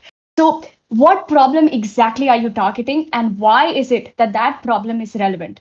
So this, for example, there's a deluge of COVID-19 apps in the market right now. If I were the first COVID-19 app that came in the market, right? Imagine that if you had the information of, if you had that information, like what was the first COVID-19 app that came in the market? What was the motivation of that particular application? It must have been something that was very, very successful because it was catering to the needs, to the needs of a very large demographic, to a very large population. So when you try and answer why this problem is relevant, you have to basically look at 2 things. You have to look at who gets affected by this problem. So whatever problem you are proposing to solve, who are the people, what percentage of the society, and what section of the society is being targeted by this product and is going to be affected or sort of benefited the most when you generate this product. And the second thing is, when is this problem relevant? So this is actually a very important point from the perspective of the scalability or the sustainability of the solution that you're presenting. So, there are some problems, for example, the COVID-19 example that I gave, right? When this application is in the market, I would give the pandemic another 2 years, maybe up till 2024, to be completely diminished. Now, from an investor's point of view, the investor needs to know that this product or this solution that you are the solution that you are suggesting, is this a long-term? Does this solution have long-term capacity, or is it a short-term capacity investment? So when you're talking about a problem, it is very important to talk about the relevance of the problem also in the term of its time frame. So will this problem be important 10 years from now? I rarely think that there'll be any problem that you'll come across that will be relevant and without competition from 10 years from now. But at least up till 5 years from now or 2 years from now, or is it something that's just going to diminish in another year or so? So from the sustainability point of view, these three questions should be very effectively targeted in your first 1 or 2 slides, and make sure that these slides are not very textually heavy. They should be. I will talk about one subtle point about what these slides should essentially contain in the next slide a little bit as well. But just make sure that here, if you're proposing something that's already existing in the market, you should be able to talk about that there are other solutions in the market, but we feel that the other solutions may not be as good or may not be benefiting those who this solution should benefit in XYZ parameters. It should not be you should not shoot down completely other products, but you should be able to give them a single line or 2 lines about why your approach is solving this current problem in the most sustainable or in the most innovative manner. Now, the next section of your PPT, if you see the timeline, this can be an expandable section, right? You could use 1 slide on this, or you could go up till 8 slides on this, or you can even replace the 8 with an X. You could go to N number of slides, X number of slides with this. This part of the PPT now, right after you've talked about your motivation and why you want to solve a problem, you need to talk about the product. First, you need to give very cogently, very clearly, what is the product aiming to do? What is the solution that the product is going to embody? And after that, like once you've talked about the product, so this should not be something like, this should not be very technically heavy, right? Make it as simple as you can, like explain it. You've seen the title of the PPT, right? Explain it. This definition of your product should be explain it to me like I'm a 5-year-old definition. It should be short and crisp, and it should get your solution out to the audience in as less of a time frame as possible. And right after you've explained what the product is about, you need to start talking about the ground reality of the product. So the first thing is, what is the technology that supports your product? So in most cases, people talk about the technical stack of the product. So they talk about what is the technology, what is the front end, what's the back end, what are the interface that are going to be the interactive interfaces, and what are the interfaces that are going to be the development interfaces of your project. Again, this should not be boring. And when I say boring, I mean this. If you're suggesting a web app that is solving a very innovative problem, don't make sure that you bore anyone with the details of how a web app works. I'm pretty sure that the person in front of you, even if he or she is not of a technical background, he may not be necessarily interested in the technical innovation of a web app. But there are some kind of products which also do technical optimizations. So I may be suggesting an application which is just better than the other application because I'm using an algorithm or I'm using some technology stack that is more efficient, that is faster in terms of, or that is, that's resource efficient or time efficient. So if you have some kind of innovation in that domain, then this would be a good place to put it. So talk about your tech stack in the way that you're boasting about your tech stack. It doesn't have to be boring details about something that they already know, but mention clearly what is the technical undergrowth of your project, and then mention if you've done any innovation in that technology development. Another thing that you also should ideally point out at this point is your progress on the technical development. So ideally, I think the particular format that you will get for this particular presentation in this hackathon would be a columnar format. You'll be asked to, talk about what is the previous work that you've already done, with respect to the technical development of your project. What is the work that you're currently doing on the project, and what is it that you aim to do for your project? Now, please bear in mind that this should be an extremely realistic implementation and extremely realistic idea of what you can achieve, because it is better to, undercommit and overperform than overcommit and probably not be able to give, perform on your MVP submission. So MVP is the minimum viable product. At the end of your hackathon, you are expected to not give the perfect embodiment of what you thought your product would be. You're supposed to give a minimum viable product, which upon investment and which upon brainstorming can maybe taken to its more sustainable or scalable version. But when you explain your previous work, You should honestly explain that when we came into this hackathon, this is the work that we had already done. This is the work that we're currently working on. And this is the work that we plan to do in the forthcoming sessions. The last thing that you should talk about ideally in this session is the architectural viability. So now architectural viability is essentially a part where you talk about both the business viability and the technical viability of a project. So so I'll first talk about technical viability because it's slightly easier. So the technical viability of a product is simply that, is the product something that is the development of the product very skill specific? Do you require very skilled operators to develop this project? And more importantly, what is the cost associated with the technical development? From a hackathon's cultural point of view, right? The way these hackathons the hackathon culture were bred, the realistic implementation and the scalable production of your product is very important.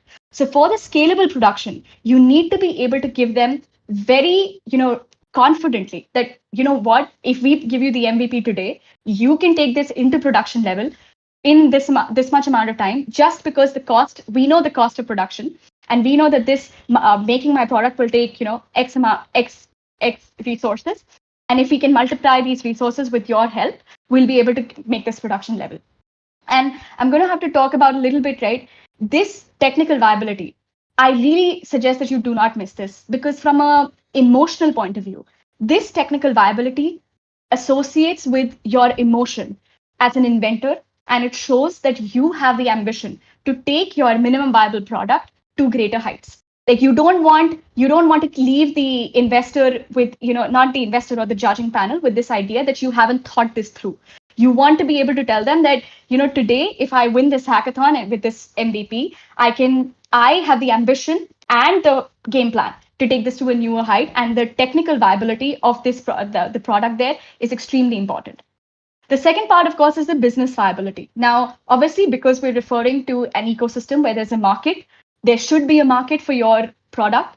The business viability generally deals with understanding what is the revenue of your product and what is the market of your product. So when the market analysis of your product, I believe you're going to hear more about this in a formal mentoring session. I'm not going to cover it. This is a extremely broad topic in itself.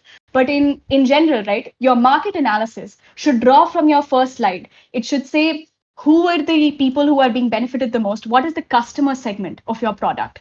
And more importantly, what is the unique selling proposition of your product, to such an extent that in a market where you have multiple competitors, how will your product, stand out? And when it stands out, will it stand out to such an extent that it'll have like a really sustainable revenue coming from it? So this is pretty much what you should be able to cover in your product oriented slides. Now, the third part is again, I've written shrinkable, which means that you could not do this at all, or you could do like as many slides as you require for it. I've given a maximum of 2 slides, but on an average, the last part of your product, of your PPT, should be the interactive portion of your PPT. Now, your demonstrations, this is the part where you actually discuss about what you've done. So when in this last part, you talked about the previous work that you've done or the current work that you're doing, this is where you show it. We're all humans, and we enjoy the conversational style of understanding and engaging with something. So the demonstration of a PPT is actually one of the most one of the most crucial parts of your pitch, in the sense that it gives you the only window of opportunity to actually realize how much has the other person understood. So a demonstration, when I say a demo, right, it doesn't mean that you have to demo your entire product. It means that you have to show incremental progress. So when you said that when you claim that we have done this work previously, you have to give the product as you can in the investors or the judge's hand, and say that this is the work that we have done. I understand that this is a virtual setup, so I mean, don't take me by word. Like, you don't have to give the product in someone's hand. You have to give them the reins to explore the work that you have done. So this is usually the time that you're going to give them the implementation that you've done. And in a lot of cases, right, when you're doing these PPTs in an incremental format, means that you're going to give a PPT in one session and then another session. You want the demo should be feedback oriented. What I mean by feedback oriented is that when you show your progress for the first time, you will get some insightful comments from those who are viewing your product. So this could be the judges, this could be your mentor, and you need to be able to translate that feedback into your demo. This works very effectively because it gives the other person an opportunity to see your skill as an inventor, to see your skill as somebody who can adapt quickly, and to see your product's adaptability. This is, of course, as I mentioned, this is the only time that you can actually show your interact with the person who's actually going to be judging your work. And one more reason that so this actually comes from a personal experience, right? One more reason that I'm a huge fan of demonstrating your work as you go along is the fact that code is very, very unpredictable. Some of the biggest the biggest hackathon that I went to, which was a Singapore India hackathon, my code broke in the last pitch, like in our last exact final round. My code broke. I couldn't show practically anything about the algorithm that I had used or the output that was being generated by the algorithm that I had written for myself. So the idea is that thankfully, because in my past pitches, I had been showing incremental code. And this is just, by the way, right, this is just a Google Colab file running. This was not deployed via the front and the back end that you have already explained when you're talking about your product in the past. This is just work as you go along. You need to show this because in my case, it saved me greatly because the other person was like, okay, we're going to take her word for it. She showed us her code in like the last 4 pitches. So we're going to assume that in the 5th time also the code is working. And we know that she's already incorporated the feedback that we've given. So we feel satisfied with the level that the code is reaching at this moment. So this is pretty much all with this a template of what I feel you're successful, like what could make your PPT successful, and in terms of including content. Please bear in mind that all hackathons, right? Any hackathon that you go to, they will have a different format of what you can include in slides. Some will have a time limit, some will have a slide limit, some will have specific. So for example, in the business viability sector, some will force you to maybe include a lean canvas, which is a business tool that is that actually very properly encapsulates all of the business and technical viability aspects of your product. So all of this could be hackathon dependent, but the basic idea is that these points, if you're including these points, there is a good chance that the other person will not be lost, and he or she will feel like you are conversing with him about something that you're passionate about and that you want to take to newer heights. The next part is essentially, this draws from personal experience. With presentations, one more tricky thing is that, okay, you've got the content, you've got the great product. Sometimes you're just not able to articulate it in the right time, in the right frame of time. And when I say time, I don't mean that you have a time limit and you couldn't do it in that time. I mean it that, sometimes there are unexpected things that can happen during your presentation that can lose time for you. And that can, in effect, affect the way that affect the quality of the presentation that you were giving. So here are some tips that I feel like have helped me in the past that have avoided any loss in time, and ensured that I've been able to give all of the content that I wanted to give to the judges. So the first is time independence. When you make your PPT, do not bear in mind that the PPT, there's going to be that you're going to have ample time to give the presentation. There are different kinds of pitches that you are allowed to make during a hackathon. Some pitches will allow you to make a 2-minute, some hackathons will allow you to just give 2 minutes on your presentation. Some will say just keep going on up till maybe 10 minutes to 20 minutes. It doesn't really matter because some of them will have interaction between them. But when I say that you should keep in mind time independence, I mean that when you write the content in your PPT, try and make it in this format, that if you had to give your PPT within 2 minutes without confusing the other person in front of you, what would be the content you would write? This exercise will help you condense your product to such an extent that you will be able to draw the most impactful features of your product and translate them into your PPT. So it's very important that you don't assume that you will be given X amount of time. Especially in this virtual setup. I don't know how many of you have already faced this, but I've actually seen when I've been interviewing in the past few months for some of my job opportunities and others, grad school, and a lot of times very unexpected technical glitches just help me like just adversely affect the time that I have to present what I have to say. And this actually invariably affects the entire time that I have to make a presentation or whatever. So you can very well assume that something like that could happen to you. So you should have content in front of you that is so coherent that if God forbid anything happens, you should be able to pick up the content from wherever it was left off and should be able to go from there without fearing that the other person has forgotten what you talked about in the past. So this is the notion of time independence. The second part is jargon conscious. See, one of the main reasons people also lose out on time is when the other person is when the person in front of you, if he doesn't understand something, he's going to ask you a question about it. This usually never happens in the last PPT, but it could happen in the first, like in the forthcoming sessions, like just the sessions that build up to your final pitch. Now, in that case, if you're keeping too many, technical terms in your PPT, you are, in a sense, almost trapping the other person and kind of creating like a difficult situation for yourself, because if the other person doesn't get it, he might want to stop you and say, okay, can you please talk about this for a little while? And that's a digression. That's a digression from what you thought would be the trajectory of your presentation. And that's a digression for him as well, because now rather than focusing on your product, he or she is focusing on some other aspect that may not be a very important feature of your product.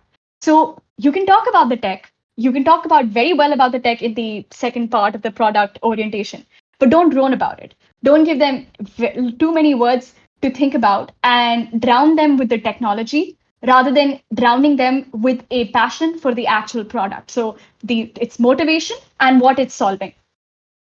Very related to this is the success of your presentation. In my understanding and experience, the success of a presentation is a composite function, right? It depends on two variables: the emotional appeal and the statistical grounding that your product has. So when I talked about the market analysis, when I talked about the motivation of the product, that motivation or market analysis, it can actually be augmented or supplemented rather by a lot of variables, by a lot of information that usually can be either emotional in nature or statistical in nature. When I say statistical, I mean facts, quantities that show you that your product would be a successor in the market. So when I talk about the emotional appeal, I don't think there's any successful product in the market. I may be naive about this, but I don't think there's any successful product in the market that's only based on that's only statistically that was only predicted to be statistically the best. Whatever investor looks at your product, he looks at it from the view of what is the emotional appeal of the product, and is the emotional appeal enough for that social group that you are targeting. And by the way, right, let me clarify this. When I say emotional appeal, I do not mean a mashup of like Bridge Jones and like Ed Sheeran song, or you targeting a very specific group like women and children, or like a very socially underrepresented group. When I say emotion, I mean the emotional appeal of the cause of that product. So that motivation of the product that you talked about, that should reflect here. I'll give you a real life example. The hackathon I went to, the Singapore India hackathon, we were the runners-up team. The team that came first, their product appealed to the environmental the environmental impact of the product that they were suggesting. And I'll be honest, none of us thought about it in the way that commercial products are usually thought of. Like the environmental appeal and the environmental impact of their product was outstanding and it couldn't be beat. So that's the emotional appeal that I'm talking about. They represented it so well that even without a lot of statistical information, they could easily convince me that just as a global citizen, you have the responsibility to use this product because it is appealing to a moral value in you, that you have to preserve the environment. And they obviously did a great job of it. The last part is scope of interaction. This comes almost directly from jargon conscious, right? You have to bear in mind that your PPT should be open to some scope of interaction. Be it the demonstration part where I told you that you have to give the reins to the person who is judging you, or be it the part that, a lot of times, especially when you're doing the first 3-4 pitches, right? You may be asked questions about even the motivation, even the product stack. You may be asked extremely technical questions. I was asked very technical questions in the third pitch that I gave. And that can sometimes lose out on the scope of like that can sometimes obviously force you to cut down contents of your PPT. So when you're making a PPT, bear in mind that there will be scope of that you should have some scope of interaction, and most importantly, give the audience time to process content. I've written a little anecdote there, so don't rap.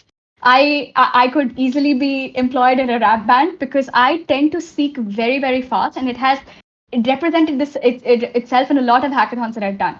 But in general, it served me well as of now. But I tend to speak very fast, and this does put the other person in a flurry. So the person who's judging me suddenly goes like, okay, I have to understand what she's talking about at a very quick rate. And a lot of times, this does, in my experience, this does put the other person in a very uncomfortable situation. They're not very clear about what I'm saying. I may be saying it in a powerful manner or in a very ambitious manner, but they still don't know what I'm really talking about. So since then, I've just started.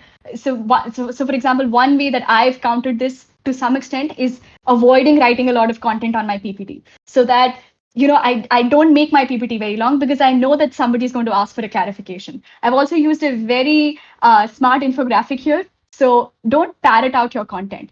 Make sure that you make your PPT as conversational style as possible. And that way you're going to ensure that there's enough room for content engagement. This is pretty much all that I have. I have been given direct instructions on, so I believe you're going to be given a direct template of what your PPT should follow. I hope that you can follow that PPT, but also use your creativity and then incorporate these features into the PPT that you generate with respect to that template. And other than that, the only main point that I would leave you with is, right, you have to be creative in whatever templates, or you have to be creative with whatever product features that you have, in terms of the fact that your PPT is a very powerful tool in representing your ambition for your product. So for example, in the first slide, right, in the motivation slide, if your product, is something that is targeting a very adversely affected group, you want to put a small video clip of a user interview, or you want to put news clips there, go ahead, do it. Your PPT is going to speak volumes for you when you can't, or your product can't. So it's very important that you give very due consideration to your PPT and the content that you put on it. But at the same time, don't let it overshadow you. Don't let it overshadow you and your product's ingenuity. So the last part, the demo part, the implementation part, make sure that that is also something that you're completely ready to engage in and completely ready to give yourself for. That's pretty much it. Thank you for listening. And if you have any questions, I'd be happy to help them now.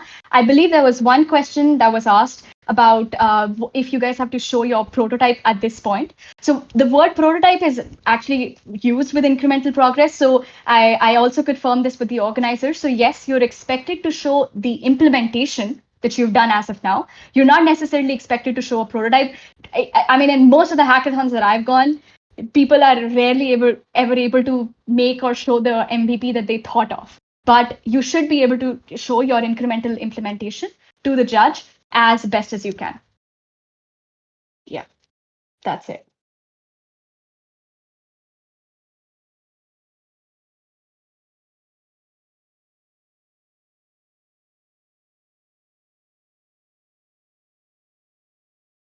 Thank you, Harshita, for joining us and enlightening our party. Now the rules for round 2 are: rule number 1. In this round, teams will be judged upon the presentation submitted. The instructions to make the PPT are provided on the portal. The points mentioned by the mentors during the sessions should strictly be followed by all the participants. The template provided in the Google Drive should be used only. The instructions are provided in the template. Strictly adhere to them. Not following the directions given in the template will result in elimination. The presentation should be submitted in a PDF file which should not be greater than 20 MB. The deadline for the presentation submission is 7 p.m. Late submissions will, however, be accepted till 7:30 p.m., beyond which no further submissions will be allowed. The decision of the selection team will be final and binding.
Good evening, guys. We are closing the submission for round 2 now as it is 7 p.m. Late submissions will be accepted till 7:30 with penalty. And I would just like to thank you all for being there with us for the first half. And now we will be starting off with the second half of the first day. So you guys need to subscribe to our YouTube channel to get notified for all the other events.